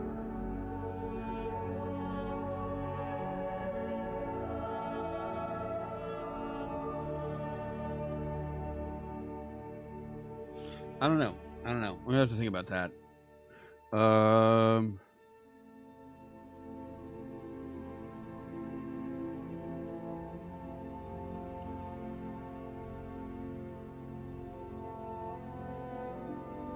wait, let me do this.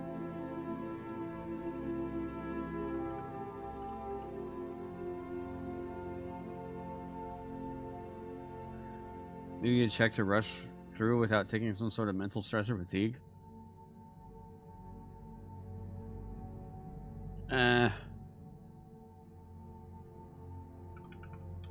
Oh, I need to go grab that stat block.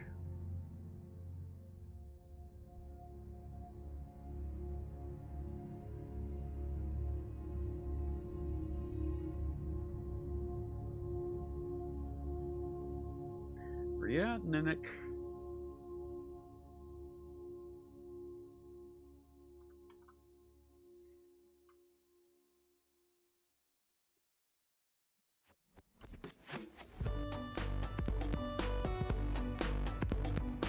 Okay, Mimic, Medium, Cryptid.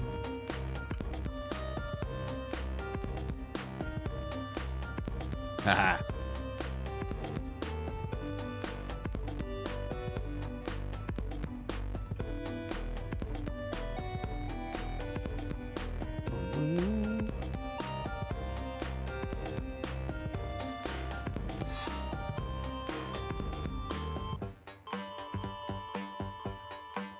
subheader.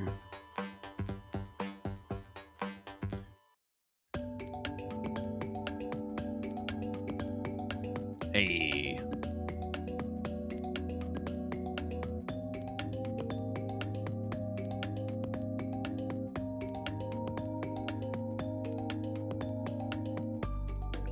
We need the flying sword.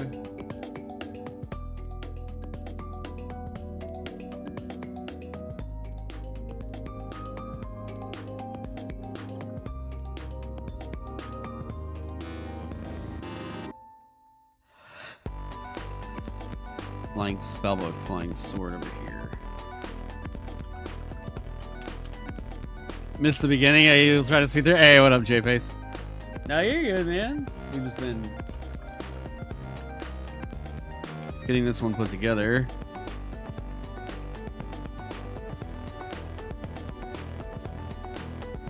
Go.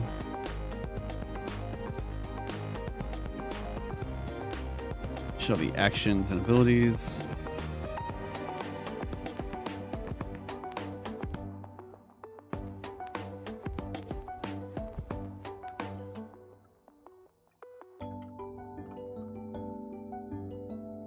There we go.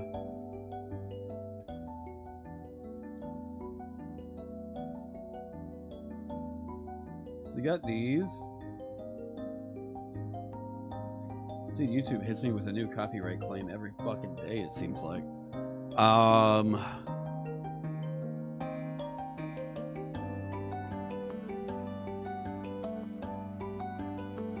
we go.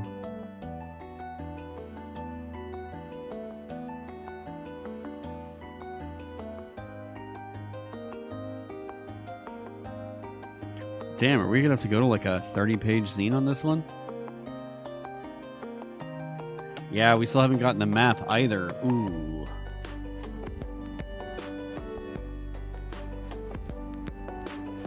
I thought about the coatl.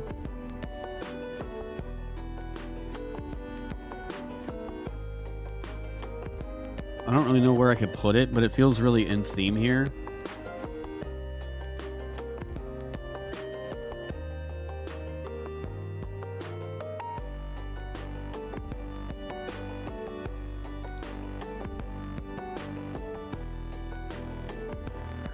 Okay, what cool stuff can a coatl do?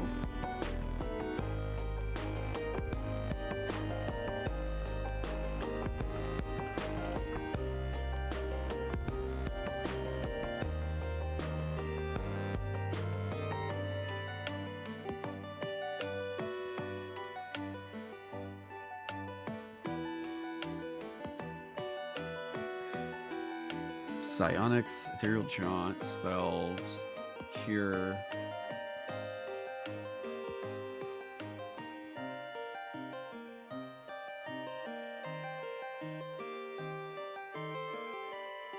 Like, it's very cool.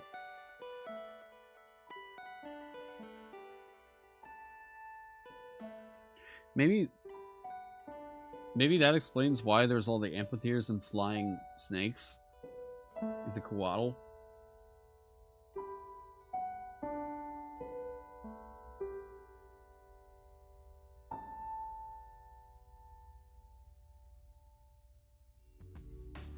And it's like, we could say,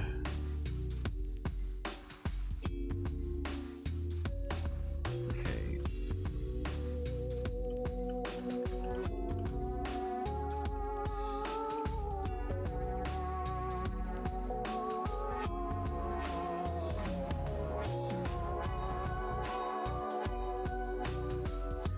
Donjon, there we go. Impossible foyer. It's kind of like a prison. I also just like it being its own weird thing.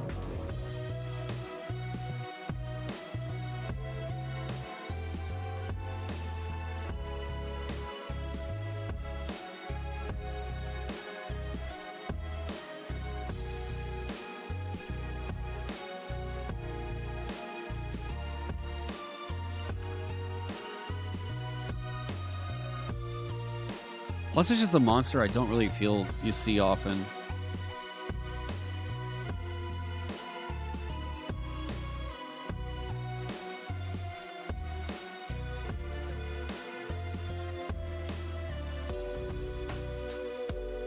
But like, we have the Coatl, but not.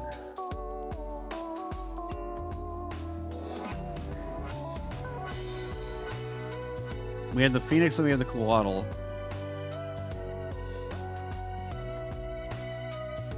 Maybe the Stolas was like trying to capture angels or something.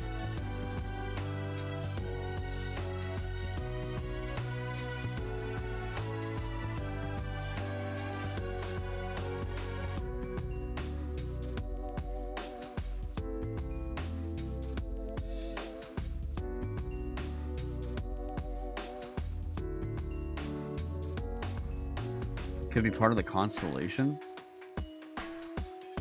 The Coatl? Are they known to be like stars?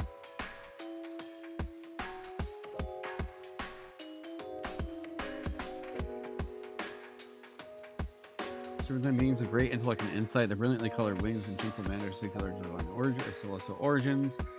Divine caretakers who were treated as guardians and caretakers of a benevolent god, not worshipped since the dawn of time, and which is now forgotten by all but the Coatls themselves. Most of the divine mandates given to these beings have long since fulfilled or failed. However, a number of Coatls still watch over ancient power, await fulfillment of prophecy, or safeguard the heirs, creatures they once guided and protected. Regardless of a Coatl's task, it prefers to remain hidden, revealing itself only as a last resort. Huh.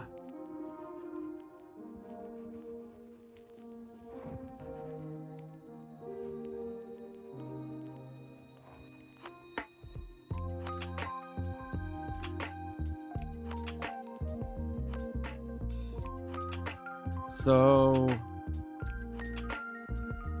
Solus is that owl with the galaxy for eyes? Yeah. Yeah.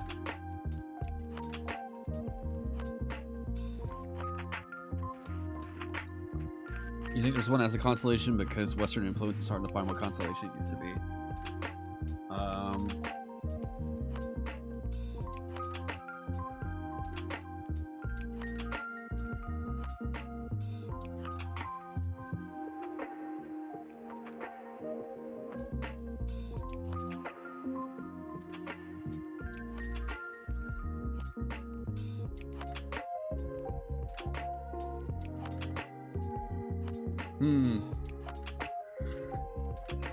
Okay, so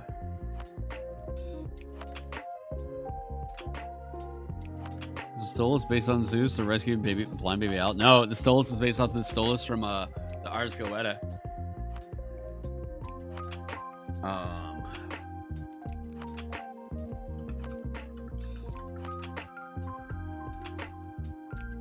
Yeah.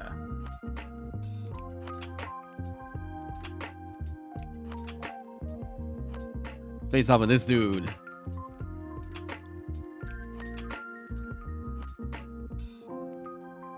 And if they had, yeah, this is like the most famous picture of him. Oh!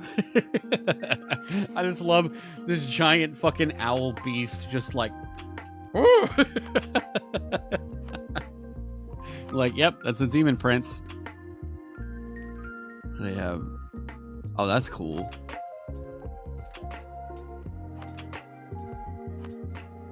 Yeah, like, this is fucking crazy haunting. Like, Demon Prince of Knowledge, yep. They make him look so small here. Oh, I love that, yeah, there's actually astrology, like, it tied in with him and everything. That's why this dungeon has major astrology themes. Or, I guess, astronomy themes. If we're gonna be all up in our ass about it.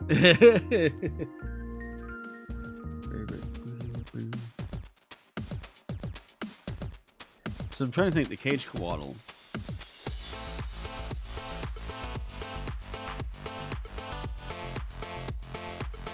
I like the idea of a Coatl being involved in it. I don't think it has to be here. But the Coatl makes a lot of sense for the amphitheaters.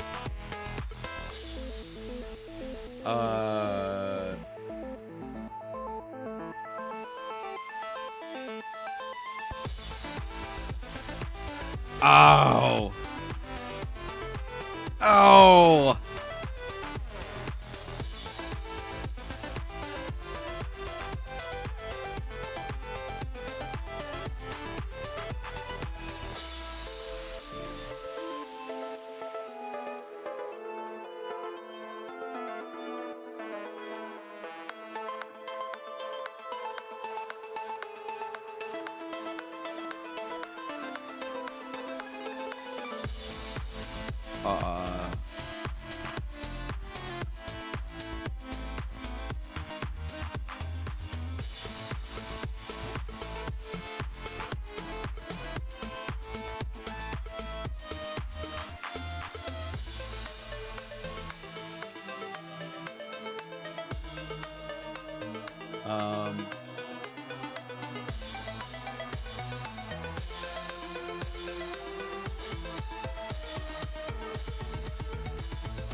Maybe.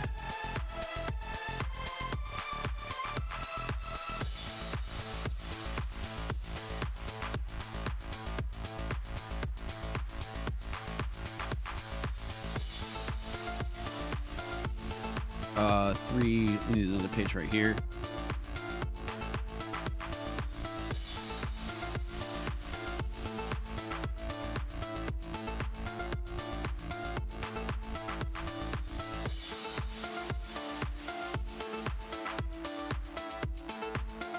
Okay.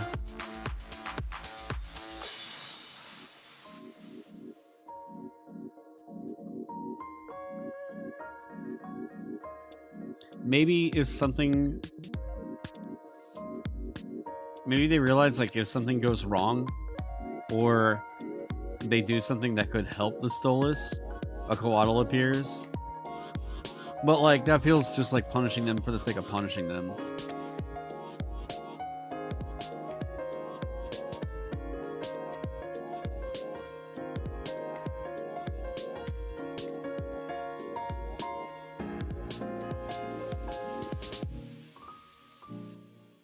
I do like what this was going to be.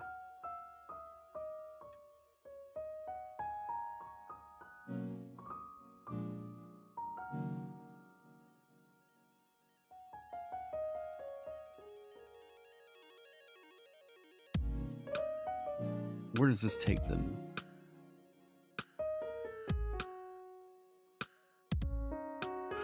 Ooh, what if?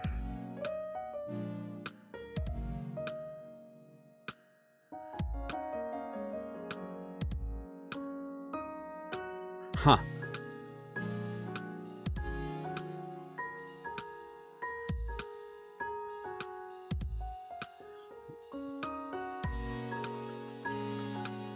Okay, hang on.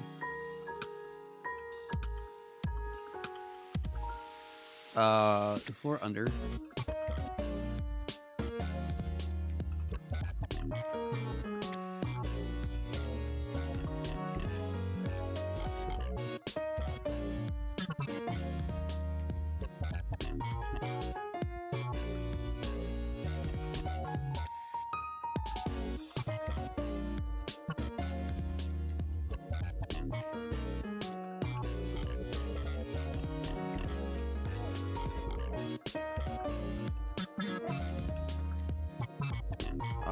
Okay.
Okay.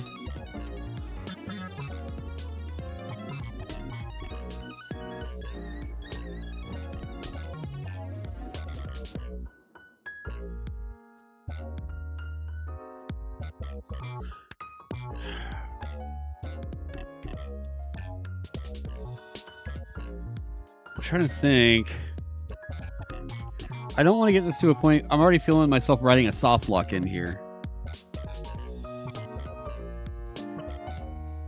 Because I think if you allow them to find this and just immediately teleport out,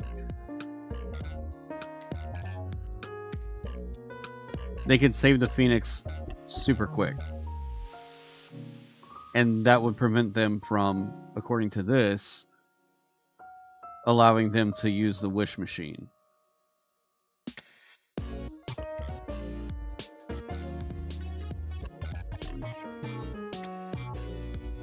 Or we make it to where there's enough power for them to use it once already in here.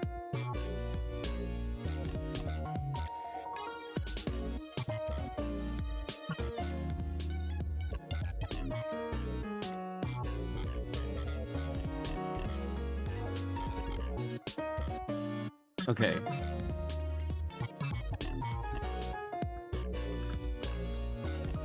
When it operates the machine,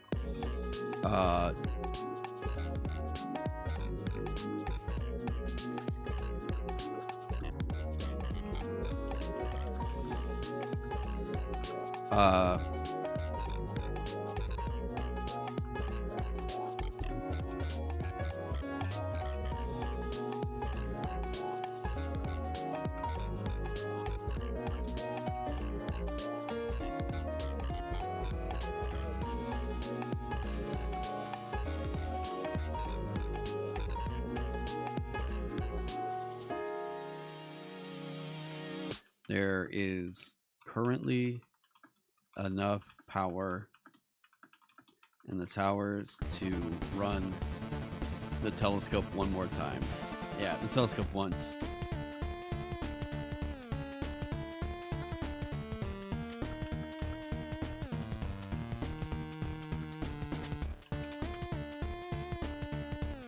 Okay, onto the Phoenix there. Yeah.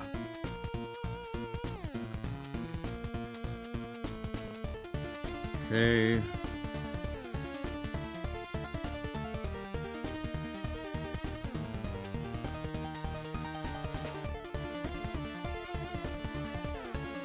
Now, taking the Phoenix through the water is a thing that it's like, okay, this would kill it. Or I guess that's what we say for like the purpose of the story.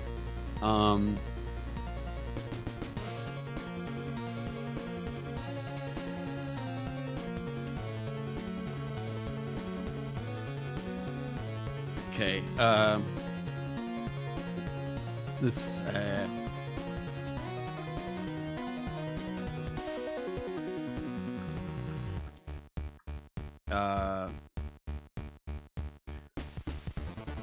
appears to have been built to keep a Phoenix under consecrated lock. In a, here we go.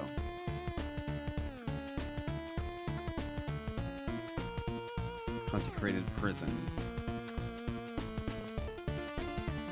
Okay. A tube. Under the cage.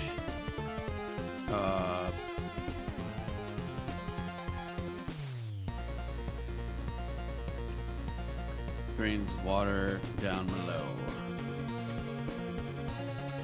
And the grates in the ceiling vents the phoenix flame out to the open.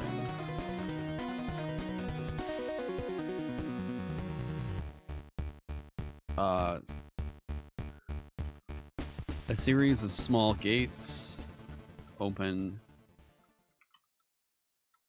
to a plane of infinite water, which keep this chamber flooded up to the neck of the caged phoenix.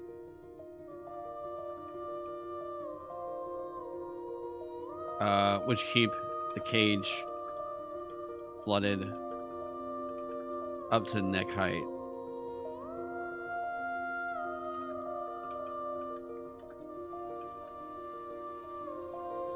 Very fitting song for some water. The phoenix's heat steams the water and turns the turbine that powers the gadgetry throughout the towers. Okay.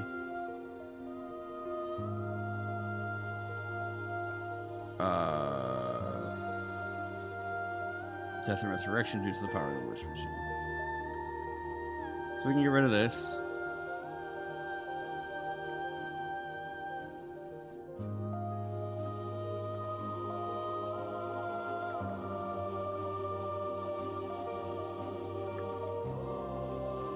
Kept in a constant state of death and resurrection. Okay.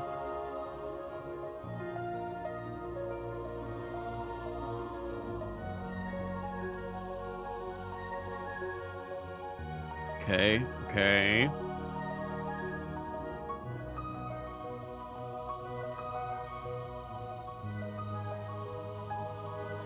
We're still missing some stuff in here. We got to make sure everything connects. There's a whole other room we got to write as well. And then I need to make sure this is very clear. Alright. We need another weird room. We have the mass gallery.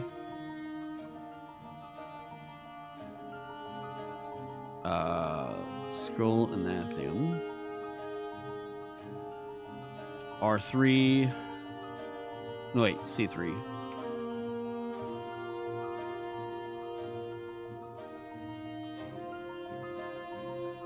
Door that takes you to the Hall of Doors. Okay, so this is what's below the rupture. And I think we could honestly just say this room is like blown out.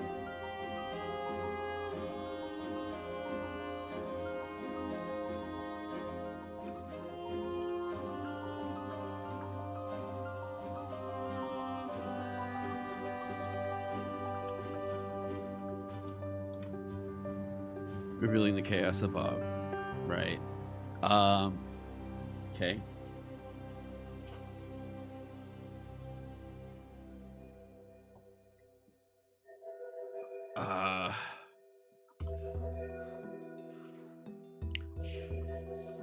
Below it all is a crystalline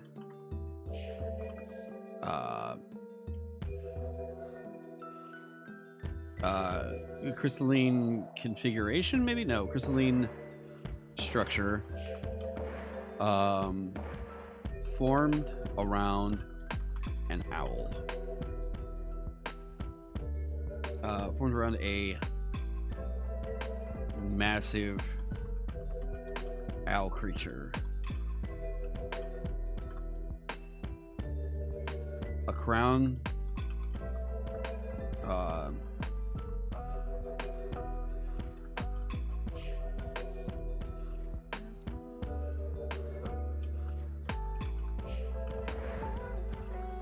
seemingly the size of a wagon, of a house.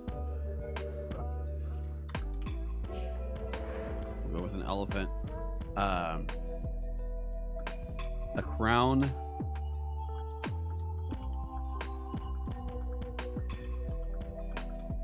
And a nebula swirls in its eyes.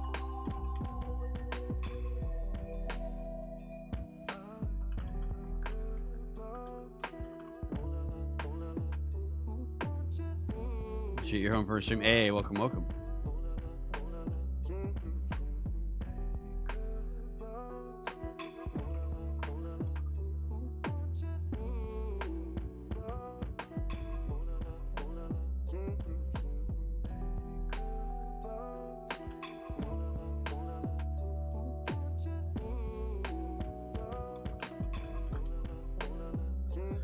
Ceiling here is blown apart, revealing the chaos above. Below is a crystalline structure formed around a massive owl creature, seemingly the size of an elephant. A crown sits on its head, and a nebula swirls in its eyes. Ooh, right? Now, we also have... Yes, yes, yes.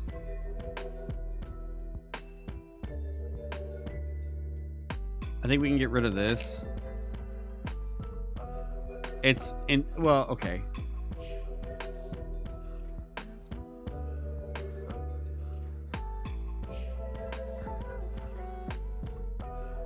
Right, okay, so I like the idea that the amphitheries and the flying snakes are just sort of like acting on the order of the coatl. That's like, no, there's a Stolas there. And if we let him go... Like, we have him contained right now. If we let him go, who knows what the hell he's going to do. So you all have to make sure nobody screws with this while this is underway. But then the coatls, it's like, okay, but what if this destroys reality? And their main intent is just like, you guys really just wanted to keep the Stolas encaged? That doesn't really make a whole lot of sense.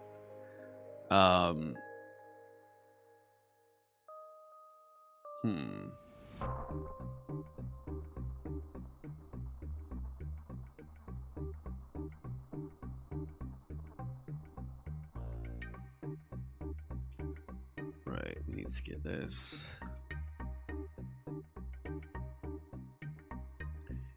C4.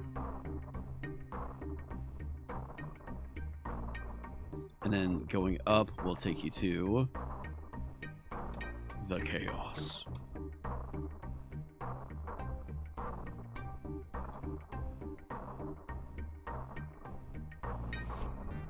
C6.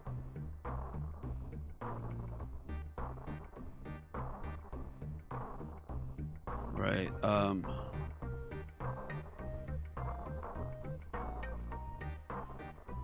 this thing here is blown apart, revealing the chaos above. Below it all, yeah. Anything that would have been the... That's... yeah.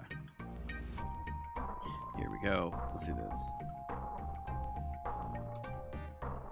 Anything that otherwise would have been in this room.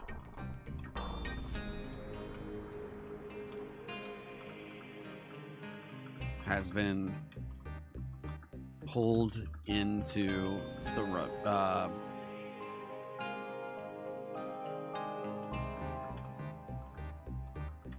There we go.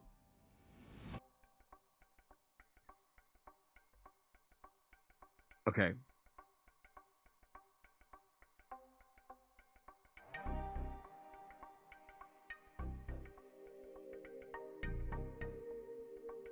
Reversing the wish shatters the crystal and frees it. It can communicate with anyone who touches the crystal.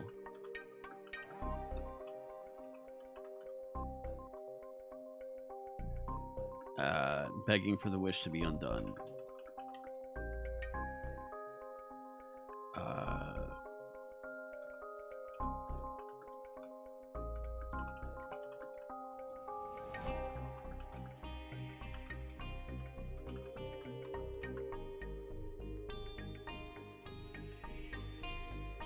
I like that. Yeah, we're here to stop this thing. How do we stop it? Well, you undo it with the telescope that's up above. And otherwise this thing needs to be a deceiver.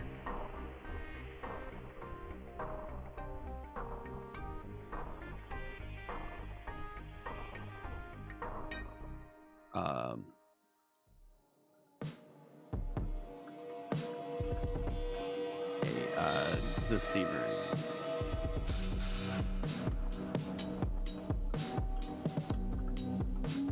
begs.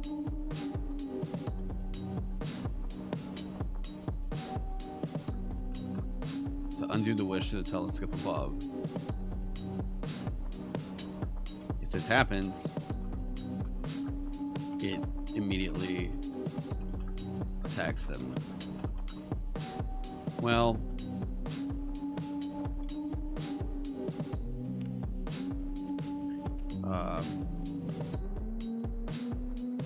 we'll leave that open in case someone decides, you know what, we do want to do the warlock thing. Leads up to...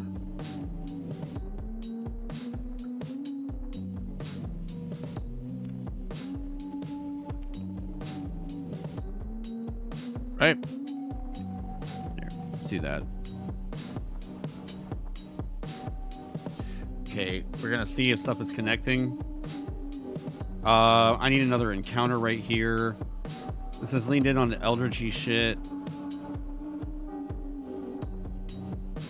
We could just put a coatl there. I think we have that in the other one.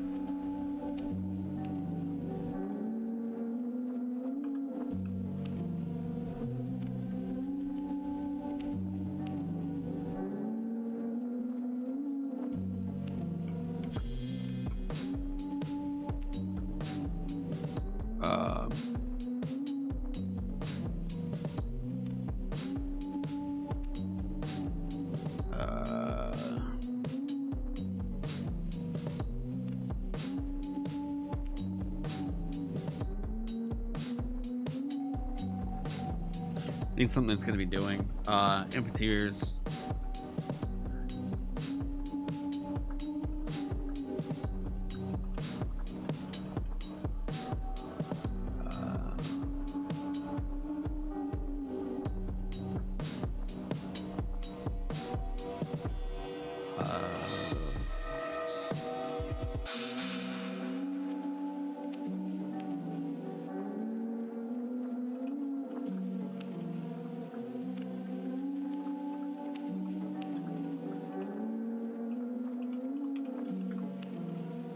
Yes.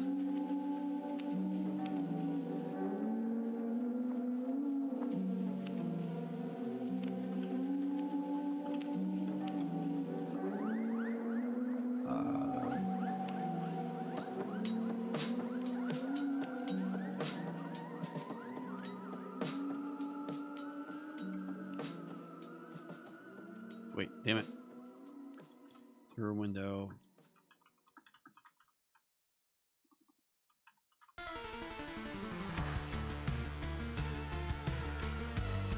I think it's kind of cool to also have this, like, hey, this was the moment that the gods deemed this universe needed to fall apart. You guys have already screwed things up enough. This is the thing this is the way that the fates decided you all need to go.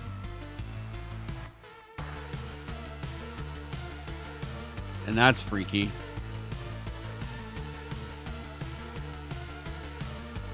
Have it to where we don't necessarily ally them with the coatls either.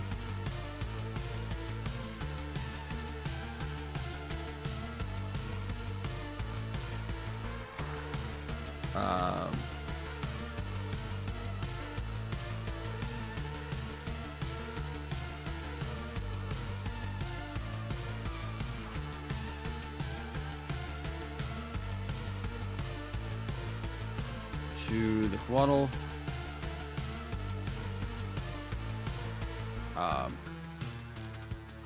The elder gods of the coatl have deemed this as the time, as the end of the universe. Yeah, the end of this world.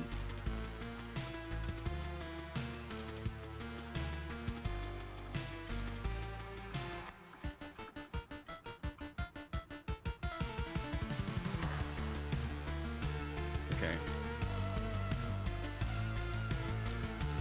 The elder gods of the coatl have deemed this as the event that will end the world, and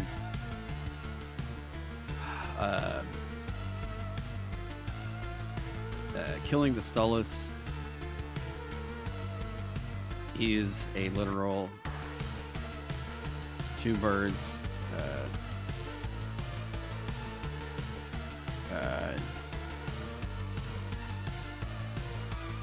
There we go.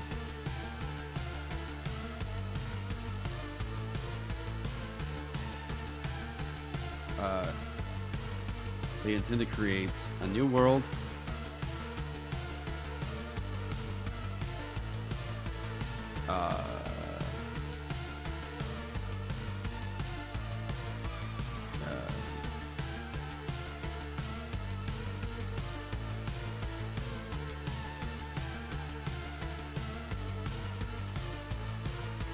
I don't know what is. They intend to create a new world.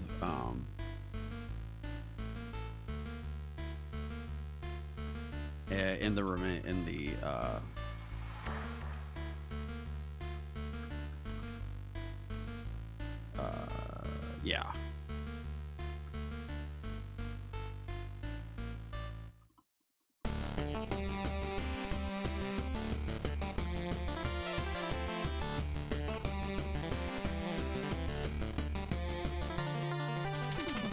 Okay.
Okay.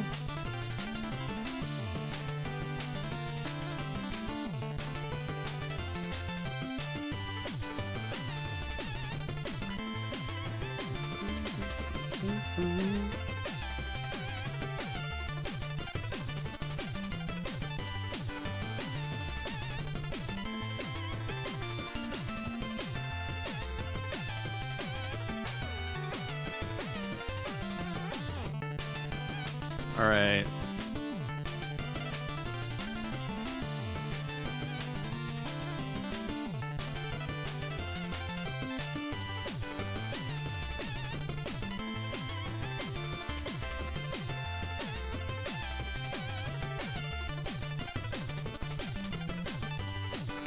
Oh, here we go.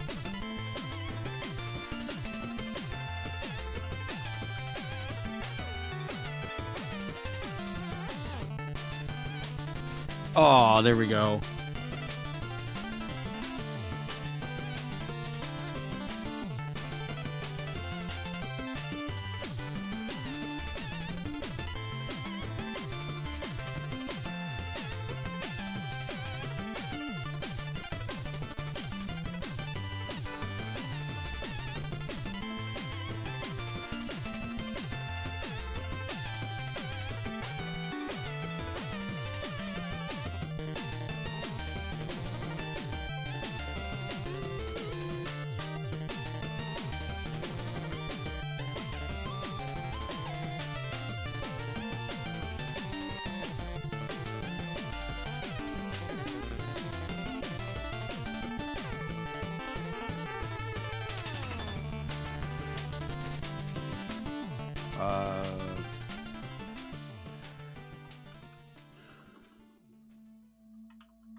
too intense.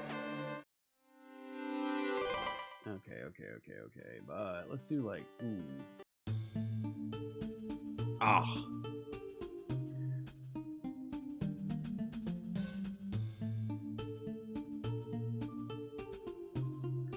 Okay, do we have other factions involved?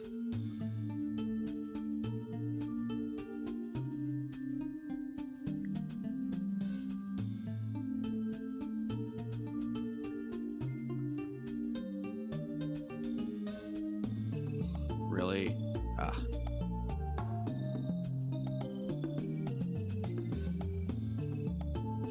Okay.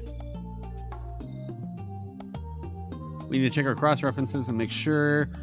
There should be a few that we. Where are you? Why does this not work? That should be correct. R3? Because it goes to here now. Gotcha. Same issue here. To C3.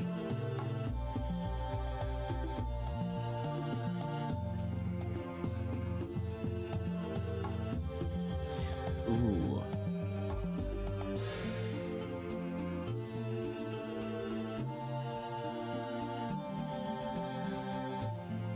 Okay, we want to make sure that wherever this takes you, it is actually like an interesting spot.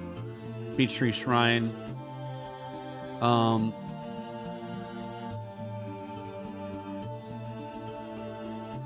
Do we really need another portal right here within the next? No.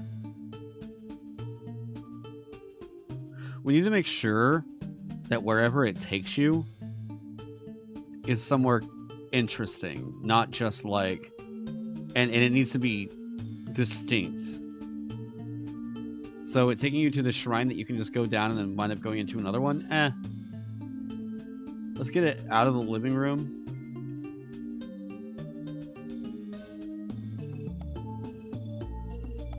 Basking chambers are interesting. That one teleports you down to the right. Yeah. We need another one going to Crook, I think. Basking chamber, Beech Tree Shrine, Skull and Atham. R7. Oh.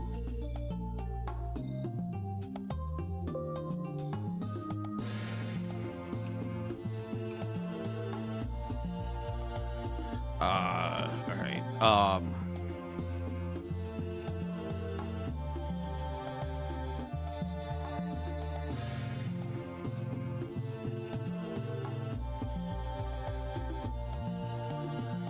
What's like a good visual depiction of age? Ruins.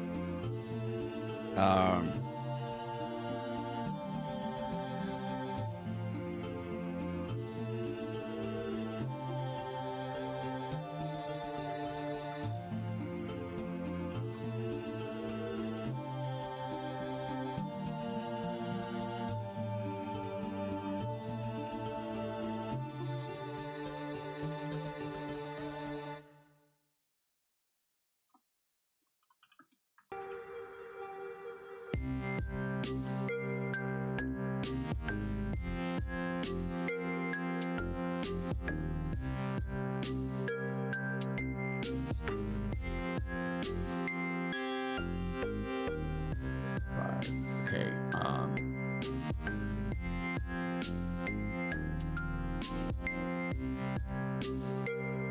It is now a brighter splotch of color. So that's something it used to be, and it's now a brighter splotch of color.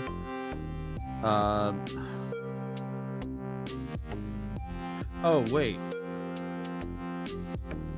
Oh my god, I'm an idiot. A tower struck by lightning. Toppling over. Crumbling. Duh, why didn't I just do this? Oh, music issue load.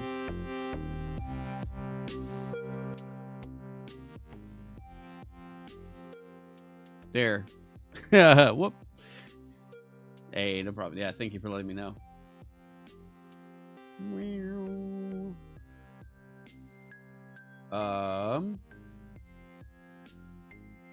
The Tower Tarot card.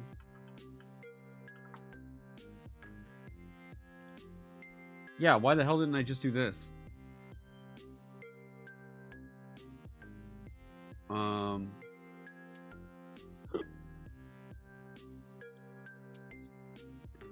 A tower with a crown top.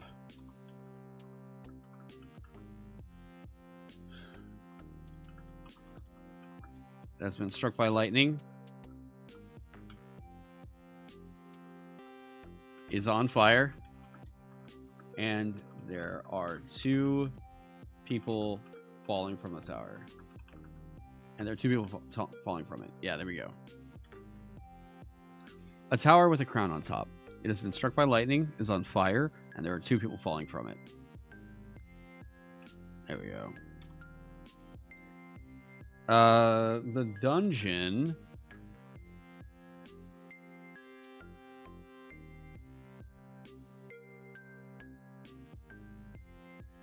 What does the dungeon look like?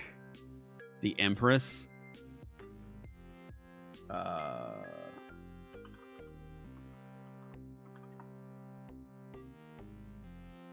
Yeah, we'll just go with the pictures as they're depicted there.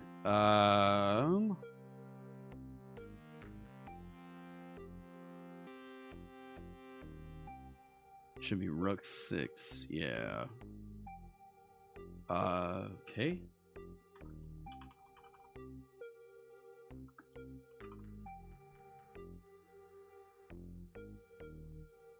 Oh shit.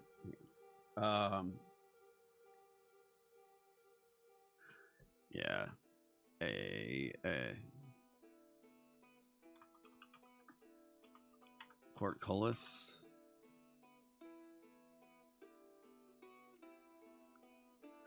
Bard portcullis. Seemingly indicating seemingly for a dungeon.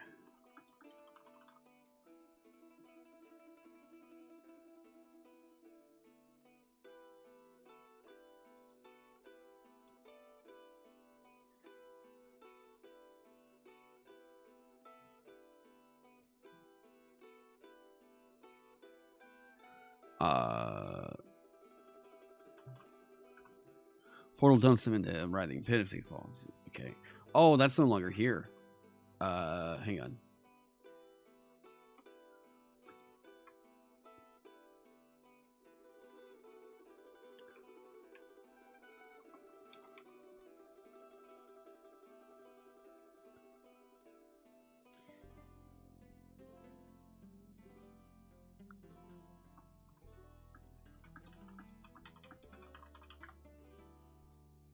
There we go. Portal to the basking chamber is fine. Portal to the beach tree shrine is fine. It's supposed to represent the vizier. So there should be I guess like a scholarly looking dude.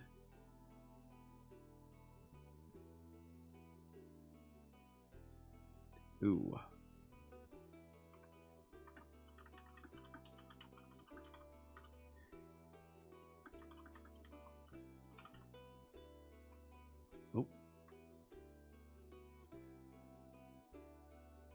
A bottle of spilled ink and a quill.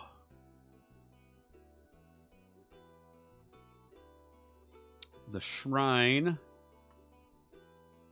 We need this to be a empty throne.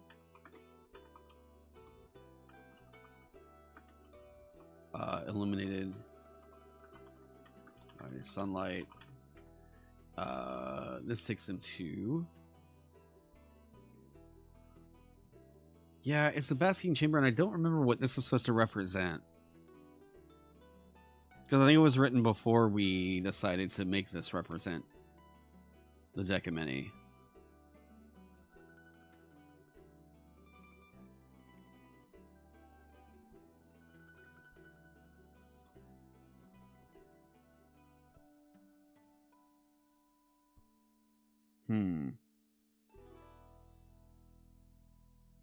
Possible foyer. Yeah, it doesn't really have a representation in here, does it? So maybe it shouldn't really go there, because it's just going to be one of the rooms.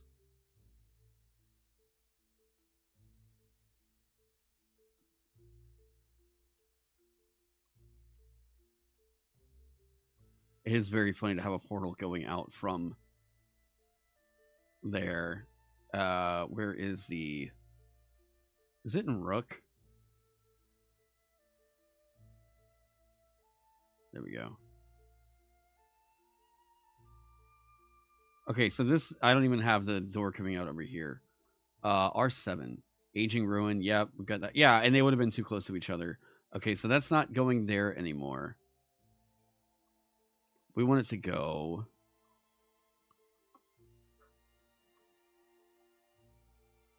where's another interesting place it could go?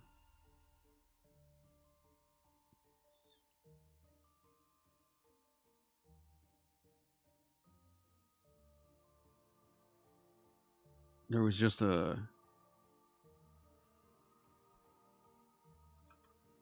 Here, this one actually has a purpose.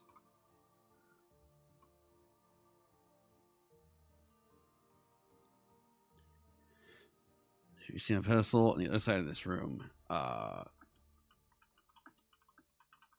in front of a door to a gallery.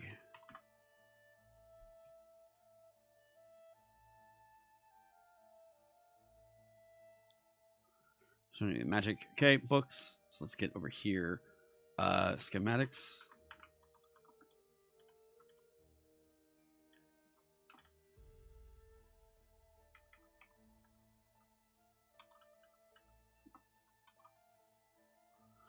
Imagine the telescope requires a huge amount of power to function, which Rook's steam engine provides. The telescope has a meteoric diamond at its core, which is used to enhance gravity that pulls a star from the sky.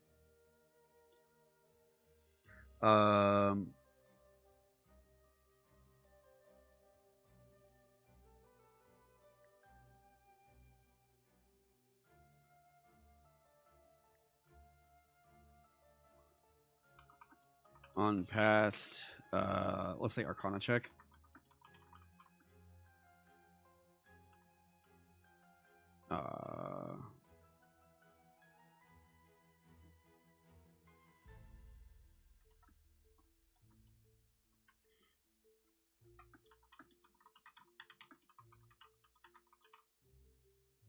Character understands schematics are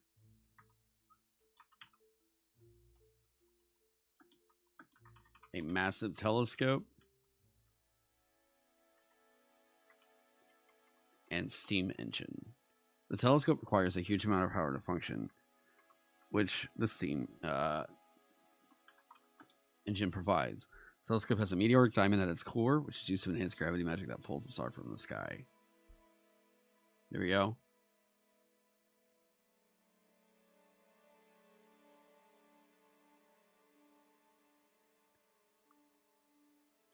Need read aloud. Door. Schematics. Oh, diagram.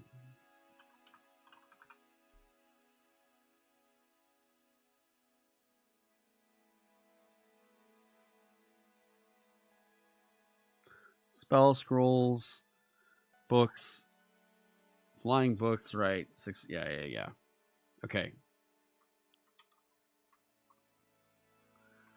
That actually goes to R3. We get rid of the one that goes to C4. Oh, wait. C3.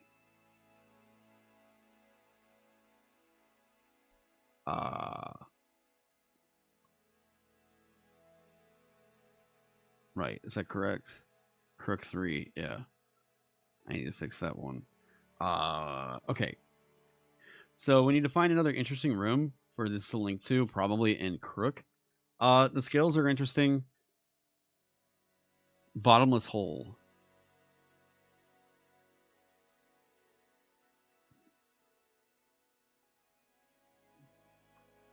This does represent, what is it? Ruin?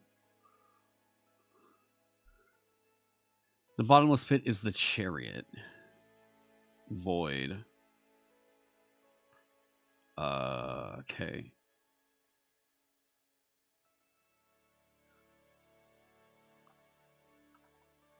A swirling blue gray blue mass around a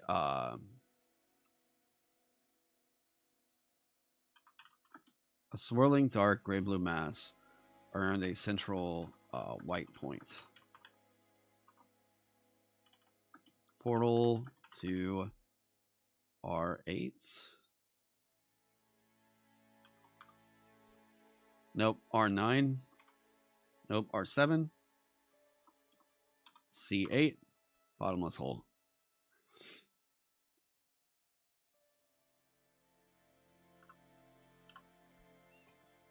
Okay.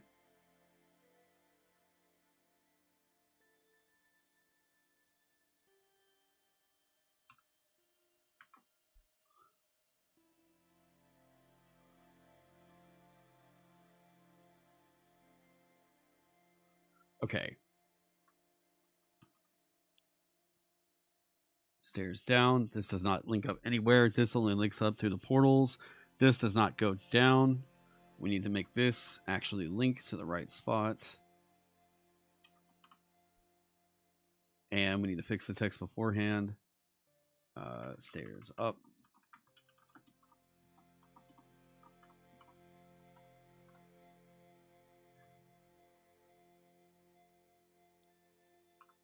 Then some of this is going to have to get ironed out once we playtest it. Aging Ruin.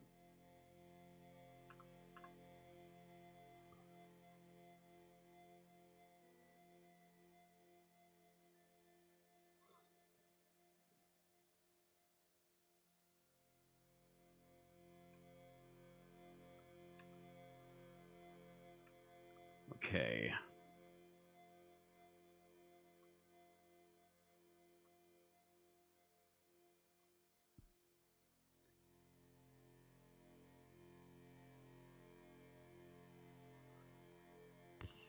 Got that. Man, does this really not fit down here? Is there any way to get that over here? Yeah, we have the random encounter table already once. We don't really need to put it this many times.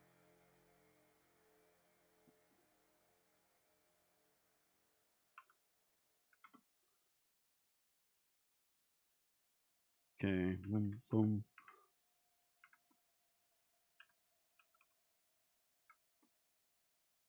Here we go.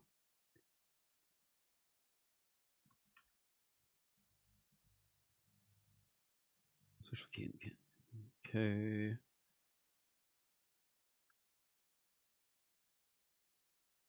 Cool.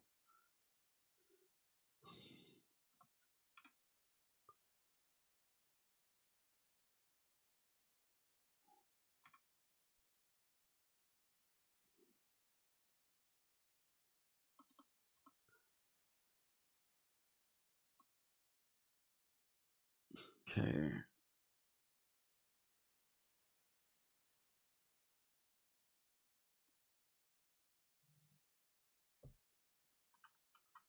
From R10. The phoenix in the cage is visible and can be heard screaming anywhere on the outside. Okay.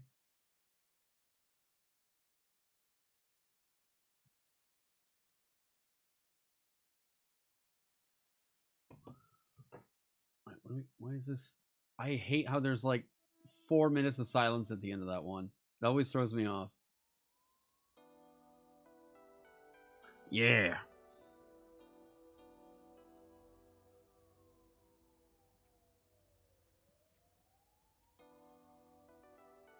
Okay.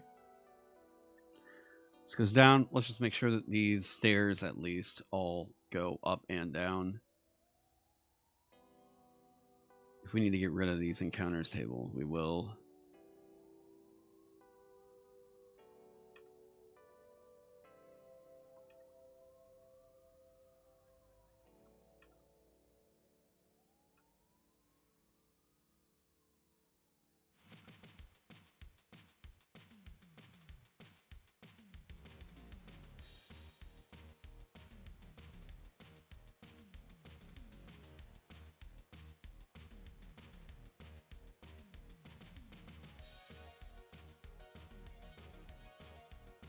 There we go.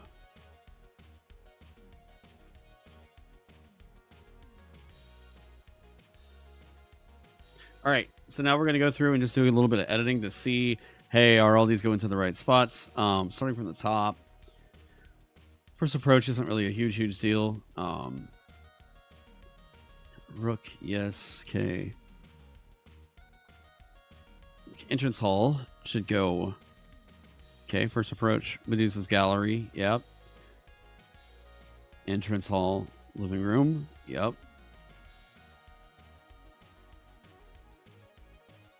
I feel like they should have something in here other than just the Medusa.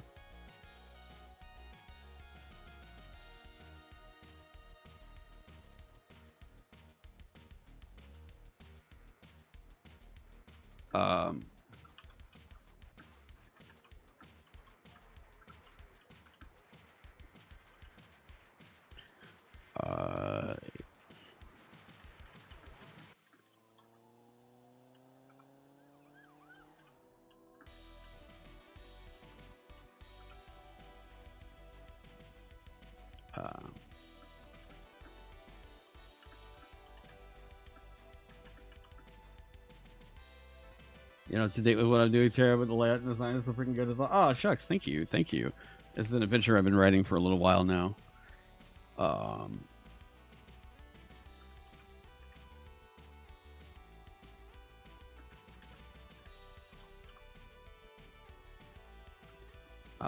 For the stairs out of this.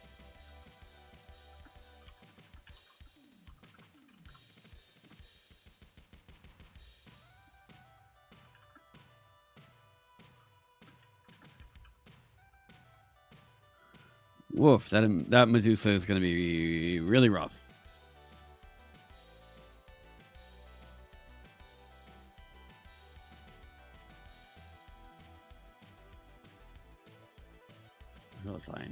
Line both sides of the carpet to stretch out before you. This is such a funny thing. Oh my god, I'm so happy I wrote that.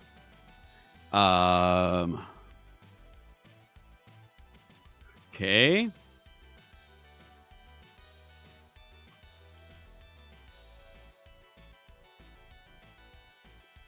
Down. And then the Ophidian stairs are one of the ones that lead up. Okay. They go up here. Go to here. Aha! Caught ya.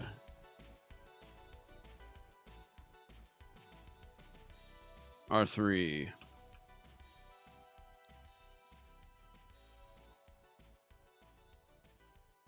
This needs to actually link to the stat block.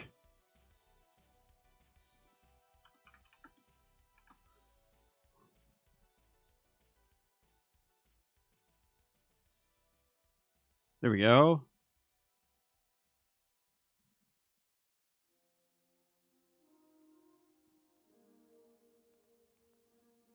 All right, so we got a lot of shit to fight in this. I'm wondering about the treasure, but I think they're going to be very happy with it at the end. I've never seen anyone throw this much treasure in a dungeon before. So, yeah, let me get to that. Because so far, a lot of the, like, dungeon, like, treasure tables I keep seeing, they're really piddly. Like, there's just not a lot of, like, oh, okay, what do we get? We get a healing potion. Yay. Right? I wanted this to be like, look, if the party was like, we think that these towers are so cool, we want to build our base out of them, I want to make that a thing you can do. Yes. Stairs down. That should be the only way out.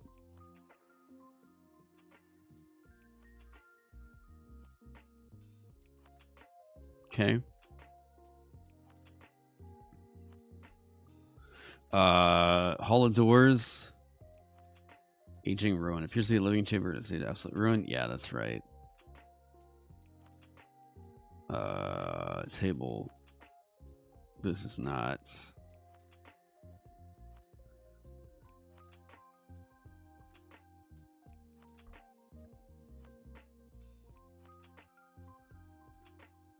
Right, this fucking, yeah.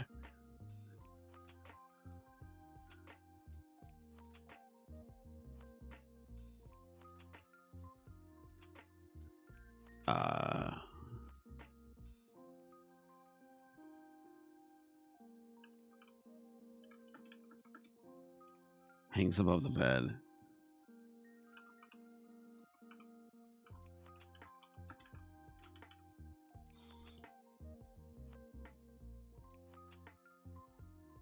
Alright, so is this one doing anything, going anywhere? It can go up to 8. This is a way for them to quickly get... Okay, boom. They go into this room and then they're like, oh, fuck. This is how we get over... Okay. Now they can get up to the basking chamber and interact with all the shit over here. This portal...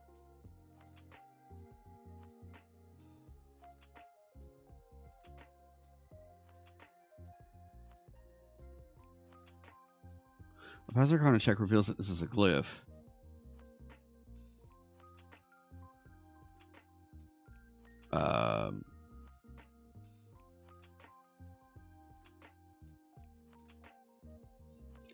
This is a glyph.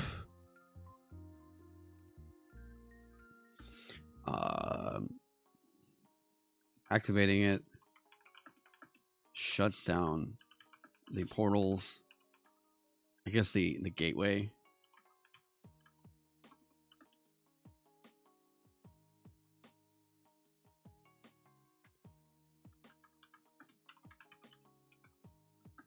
Dwarf goblins. Hey, who would that be? Michael. Welcome. We got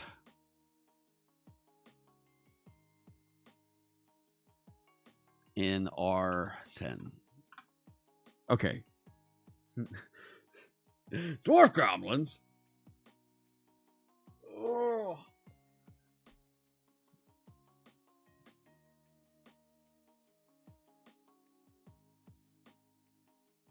Okay. I'm going to do another real quick check. We stopped.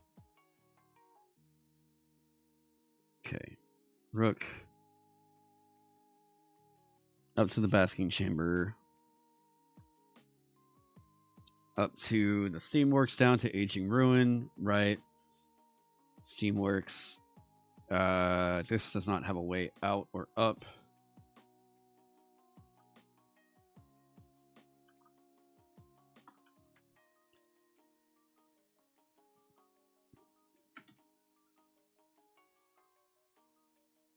R8. Cool.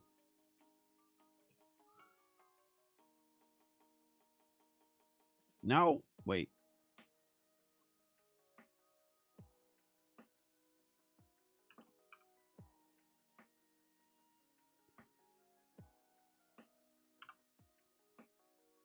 This should go to... Wait, gotta delete it first. What?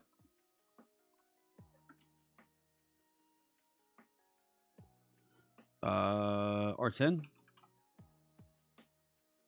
Dope.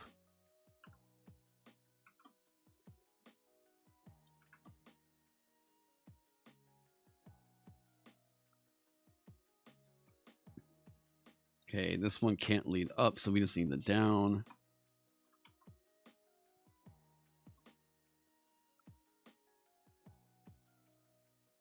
Steamworks.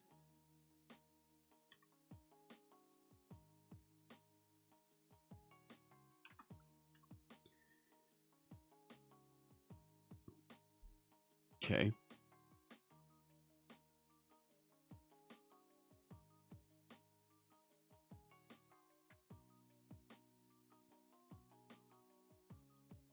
So it stops that. Maybe there's something that actually opens up the gate for the Phoenix cage. This is more so to just explain how it gets the power. It's not incredibly important to us that this Phoenix stays in here, and we don't need to like cut ourselves off from if they do get rid of it, if they do like let it loose, what happens? Because then they apparently can't open up the teleporter, right? No, the telescope. No, we don't do that.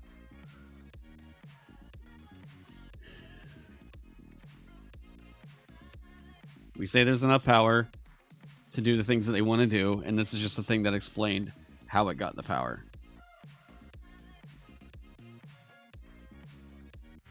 Alright, yep. Oh, C2 throne room, yep.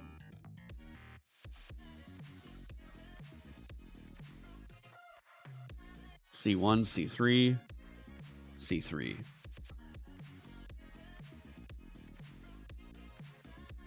Okay, okay, C3. This one cuts off here. And then C5 is... Huh. Well, I guess it shouldn't cut off.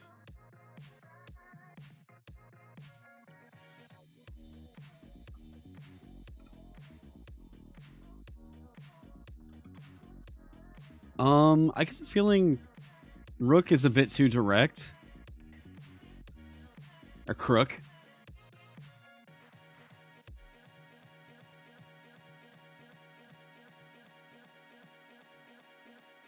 Maybe one of the portals?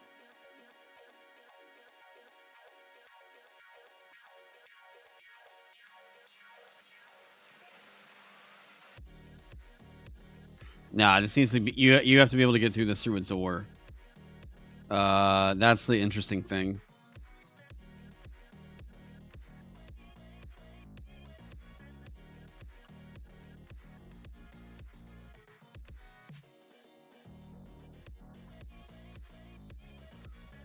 C3.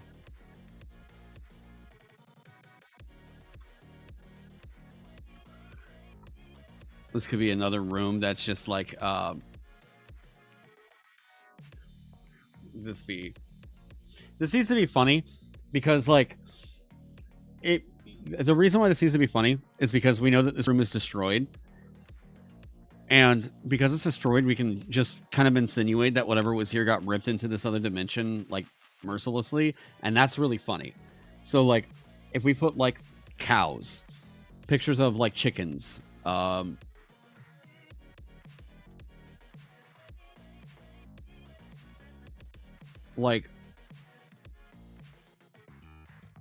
what would be so funny if it got ripped through into another dimension?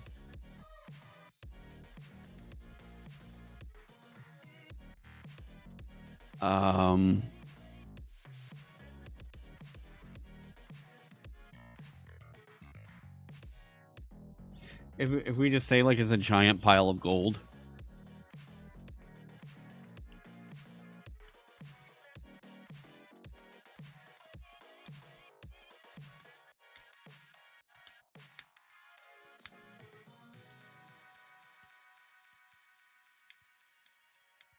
I think you can say like a giant pile of gold.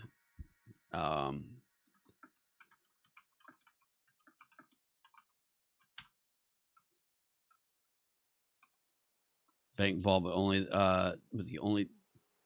bank vault, but only the doors left.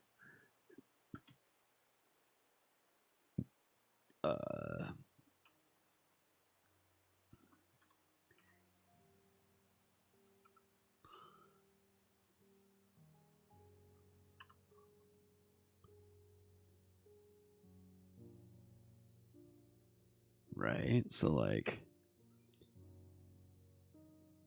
there are 6 doors.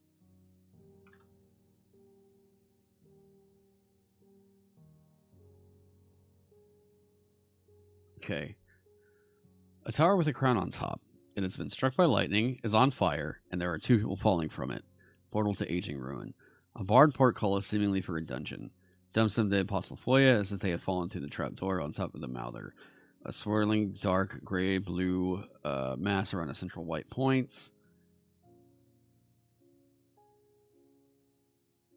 There we go. Portal to the bottomless hole.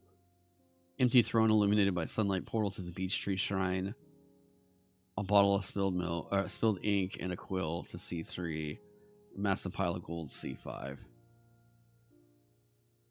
Okay, so that's a way to hide. Like, they're going to have to engage with the tower a bit in order to find the way to get to the rupture.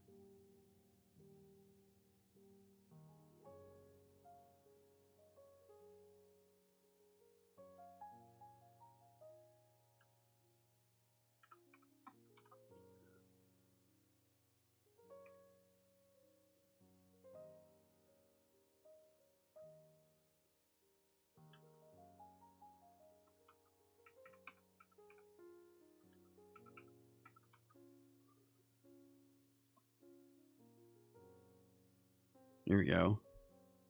Now it's in order.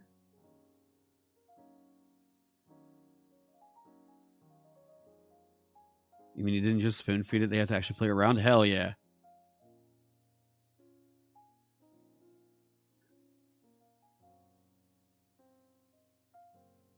Can we get rid of this? Is that space after too much? Wait, really? Is that, how much room does that save us overall?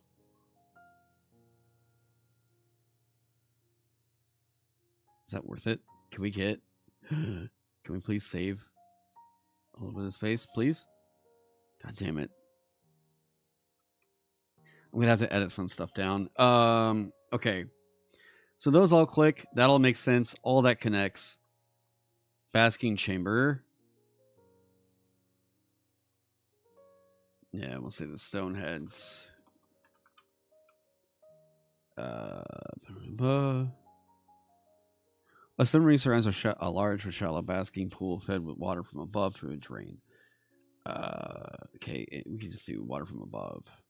Whatever. In the center of the pool, a boulder carved with a face of joy sits. Upon the stone ring are 3 other boulders, each carved with sadness and fear. Okay. Okay.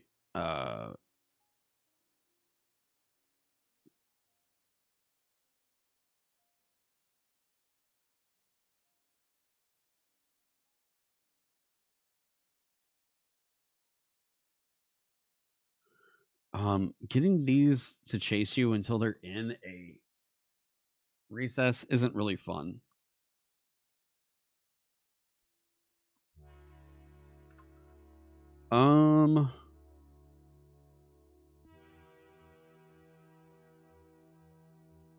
The anger, sadness, and fear heads begin rolling toward any character that enters the water. The characters easily notice it as they splash in the pool and grind on the stone. Here we go. The joy of Volta does not move until the other 3 are okay.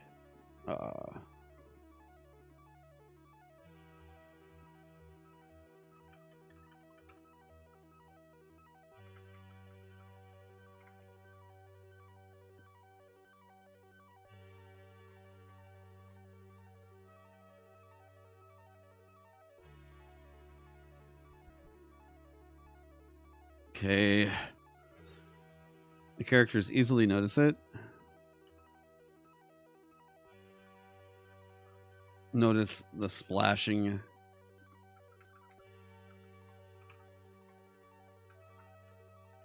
And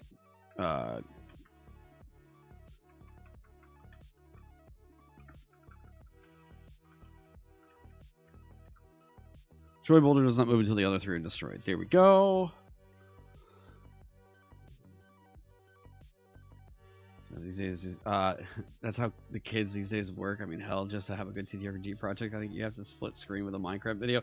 Jesus Christ, right?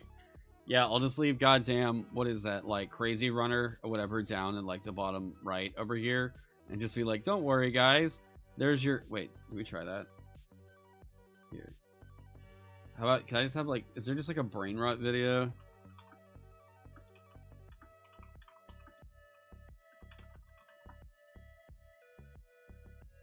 How long of a literal brain rot is it?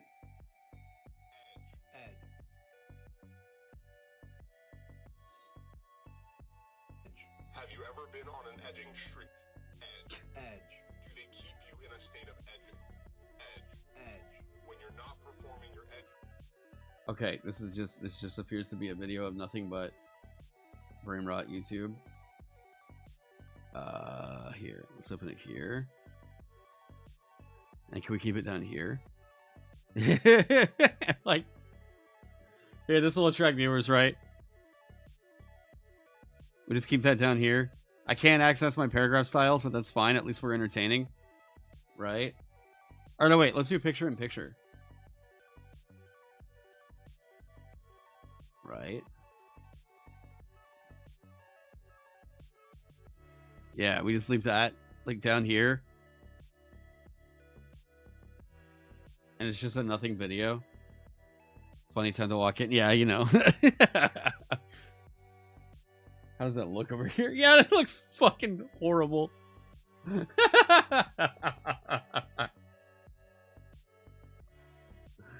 Oh man.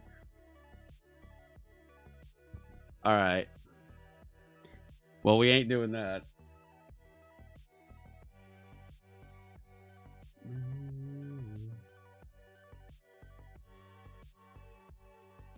You don't feel called out for having Taron in the patented Joshua Stripes second monitor content zone? Hey, you know.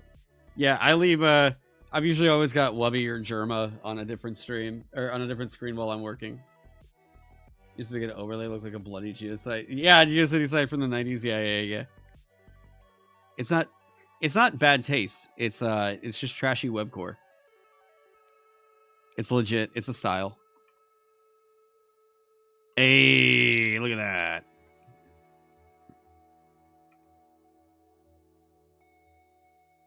All right. So we have this room working. This one will be an interesting one to throw out there to people and just be like, hey, here's working the Crook. Let me know what you think.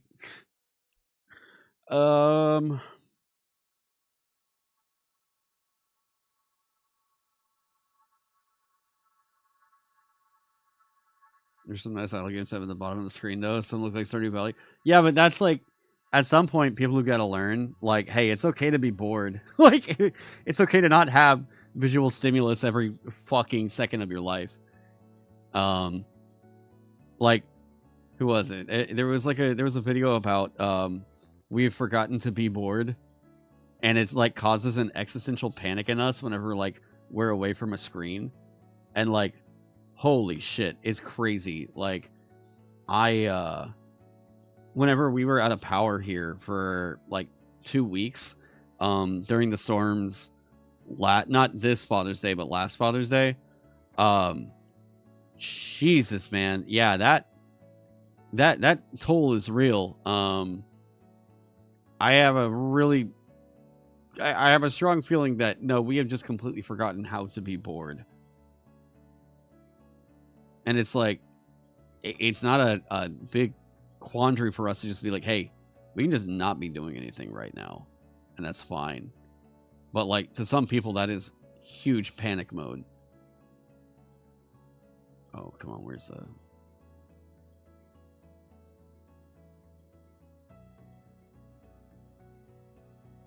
What?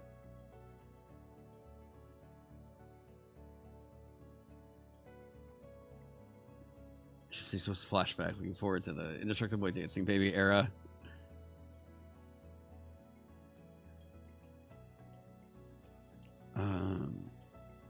It's weird to call it a flashback.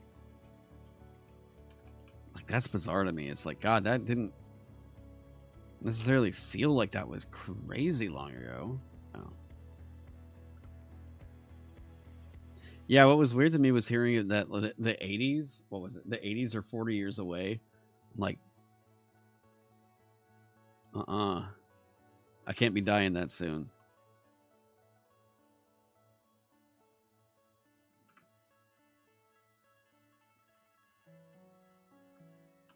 Ain't too far. Come on, give me a. It's close. It's just not perfect. I don't think we're gonna get perfect.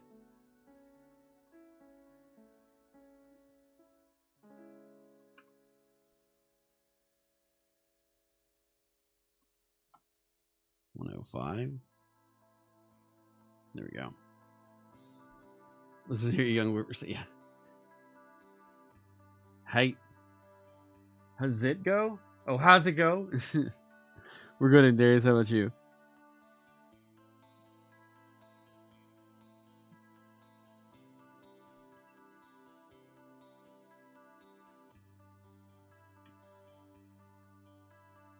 Yeah, the 80s isn't nearly 40, or isn't 40 years ago since my nearly 40-year-old ass. Yeah, I know, right?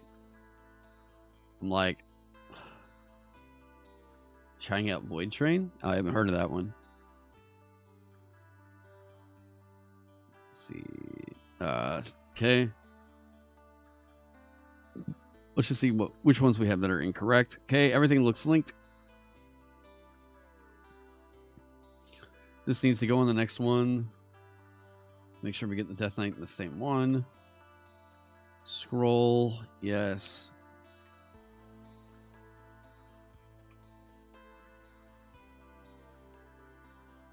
Aha!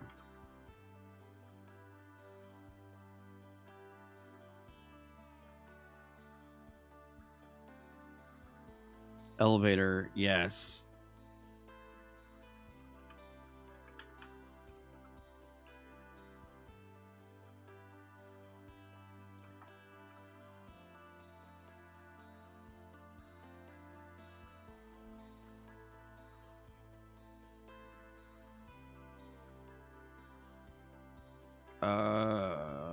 Rook 6. I need to figure out what goes in that other chest too, yeah. 24/7 access to on-demand entertainment is a big part of our why people forgot to be bored. It's like endless sugar or alcohol. Yeah, 100%. Yeah, I'm very much on the like very pro. Hey, it's okay for you just to not be thinking about something right now, or not doing something, or have something telling you, hey, like, you need to be on this right now. Like, I don't know, seeing people go into crises whenever they don't have a screen in front of them now is like super scary. I feel like I see people, like, I see videos all the time now of kids who like get like their iPhone taken away, and it's just like, shit, we really need to like get a book out there or something. Like, this is not healthy. Even if it's like, no, you're not getting forced to do a thing, but you can't be messing with this iPhone thing. That kind of dependency cannot be good. No way it's good. Kids aren't actually being taught to think. They're just being taught to take in information.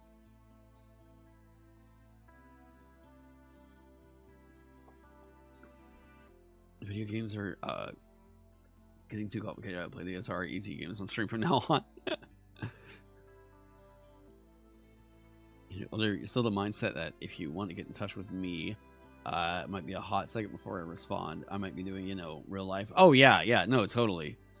Yeah, I tell all kinds of people like, hey, part of working with me, or part of like whatever, if you're in like one of my communities, is like, I'm not gonna be quick to respond. I've got so much other shit that I try to take priority of, that like, this hobby is a hobby, and I try to keep constantly reinforcing with people, like, if you're gonna play TTRPGs, I've seen way too many people go down the line of making this their entire life, and I'm like, you need to actually establish your life. This is not an excuse for you not to have a life.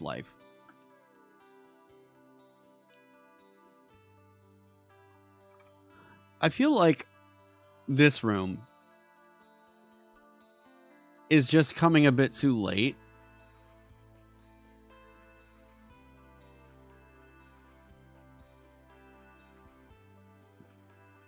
But what would I put in its place?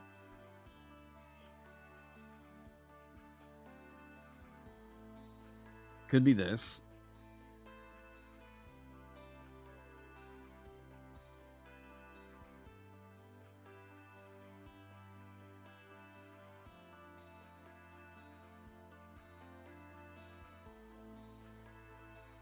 Yeah, it could be this. Because I just feel like this is not a whole lot. The vibe just isn't right for that to be coming that late.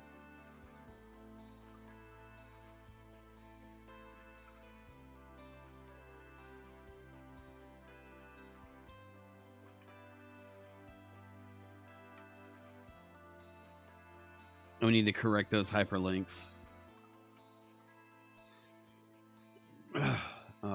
This one. Retention editing is an interesting. Retention editing is an interesting topic. There's a point where it feels like manipulative, but I'm not sure where that fight is trying. Yeah, I mean, we try to manipulate retention here on YouTube all the time. That's just called being entertaining. It's whenever you start putting words on it, like, manipulation or something, that it comes off as like, oh, okay, well, this is bad,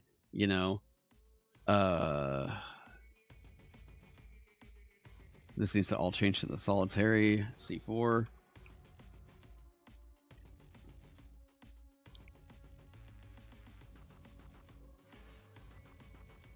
Like, I don't think anybody's being... Well, I don't think most people, whenever they're making content, are doing it to manipulate people. I think there's, like... You know, it's a nice side effect if you get people that are interested in promoting their work on your channel or something. That's cool. But I don't think most people set out with the goal of, like, I am only going to be a promotion arm. Yeah, I just don't really think that it's, like, that's most people's dream to do. Whenever they get in on this. Wait, here we go. This needs to have the door, right? Yeah. But this can't go up. We were just talking about that. No, this needs stairs to go up.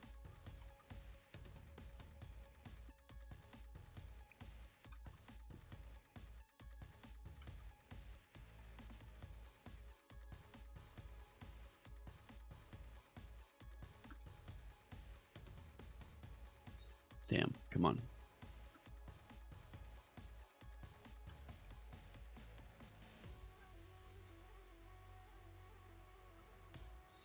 Fuck. Whoop. Yeah, I was trying to find another software word, but I couldn't think of one. Yeah, like... It's a tricky space. Like... Man, unless you're just drawing in millions, like, this is the thing. You get all kinds of people online who are just pissed at you because you make money doing a thing online that they perceive as either easy or, like, they don't think you should be making the money. They think they should be, right? And, like, that causes a lot of spite in this community.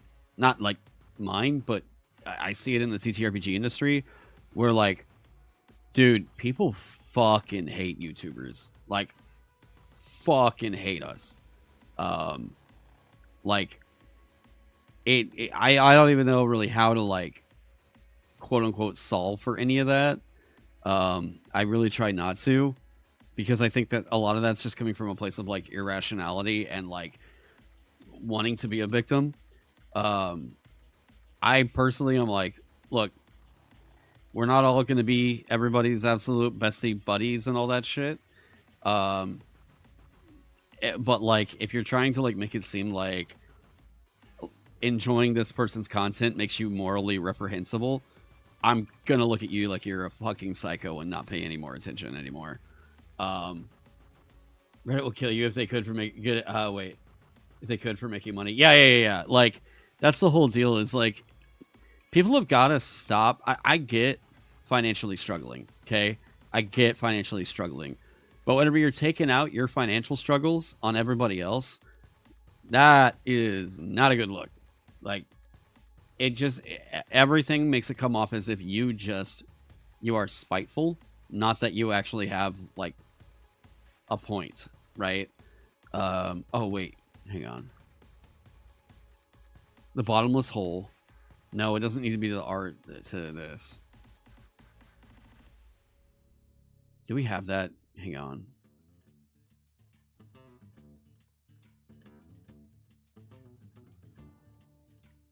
Okay, I got mixed up on this. Hang on.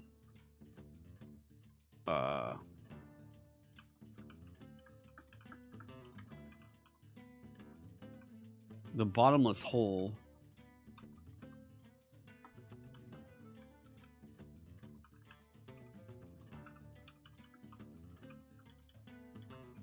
What if that just teleports them back down at the very end of the C1? It does the shit again where it's like, oh, now you're up on top of the gibbering mouther again. Hey, to be fair, it's almost a year since my death threats on my channel, so you're doing all right. Hey, there you go. The amount of vitriol towards content creators is stupid, although it feels more, like sometimes it comes from jealousy more than anything. Yeah, especially on Reddit. On Reddit, there's just people who, like, dude, I have dedicated haters over there.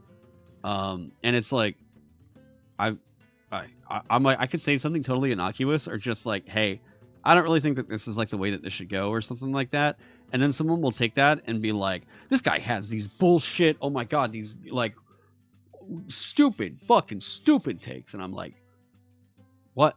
Jesus Christ, okay, just fucking beat me over the head with a baseball bat next time you see me, I guess. Jesus Christ, what the fuck is all this anger coming from? You know? He's had a thought, get him. Yeah, exactly. It's like that fucking Northern Lion video, the clip where he's like, yeah,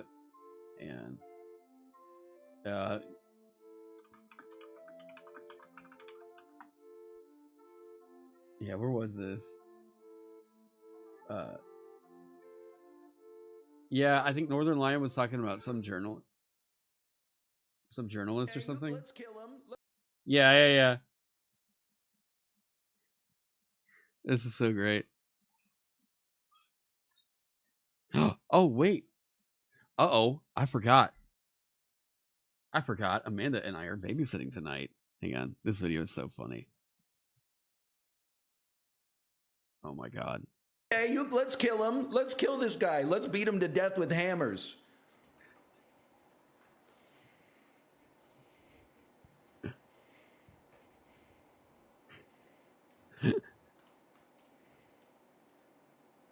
What else is that it? In this John, while we wait. Let me see how Dan's doing over here. Oh my God, with this, okay. Hey, let's kill him. Let's kill this guy. Let's beat him to death with hammers. Like, that's like just such a good summary of the way that they were reacting in that instance. So like, hey, this guy did XYZ offense or whatever. And it's like, okay, well, what did he do? Oh, well, there was a microaggression over here on Twitter. And then he's like, oh, okay, then let's just like murder the guy. All right, what do you want? Like, hey, I forgot that we were babysitting. Hey, Avery. You want to say hi to Taron's fans online? You do? Okay. Okay, come right here. Guys, leave her alone. Hey guys, leave her alone. Okay, Alright, you the wanna say camera hi? is right there, and here's Yeah. the microphone. Hello. How are you?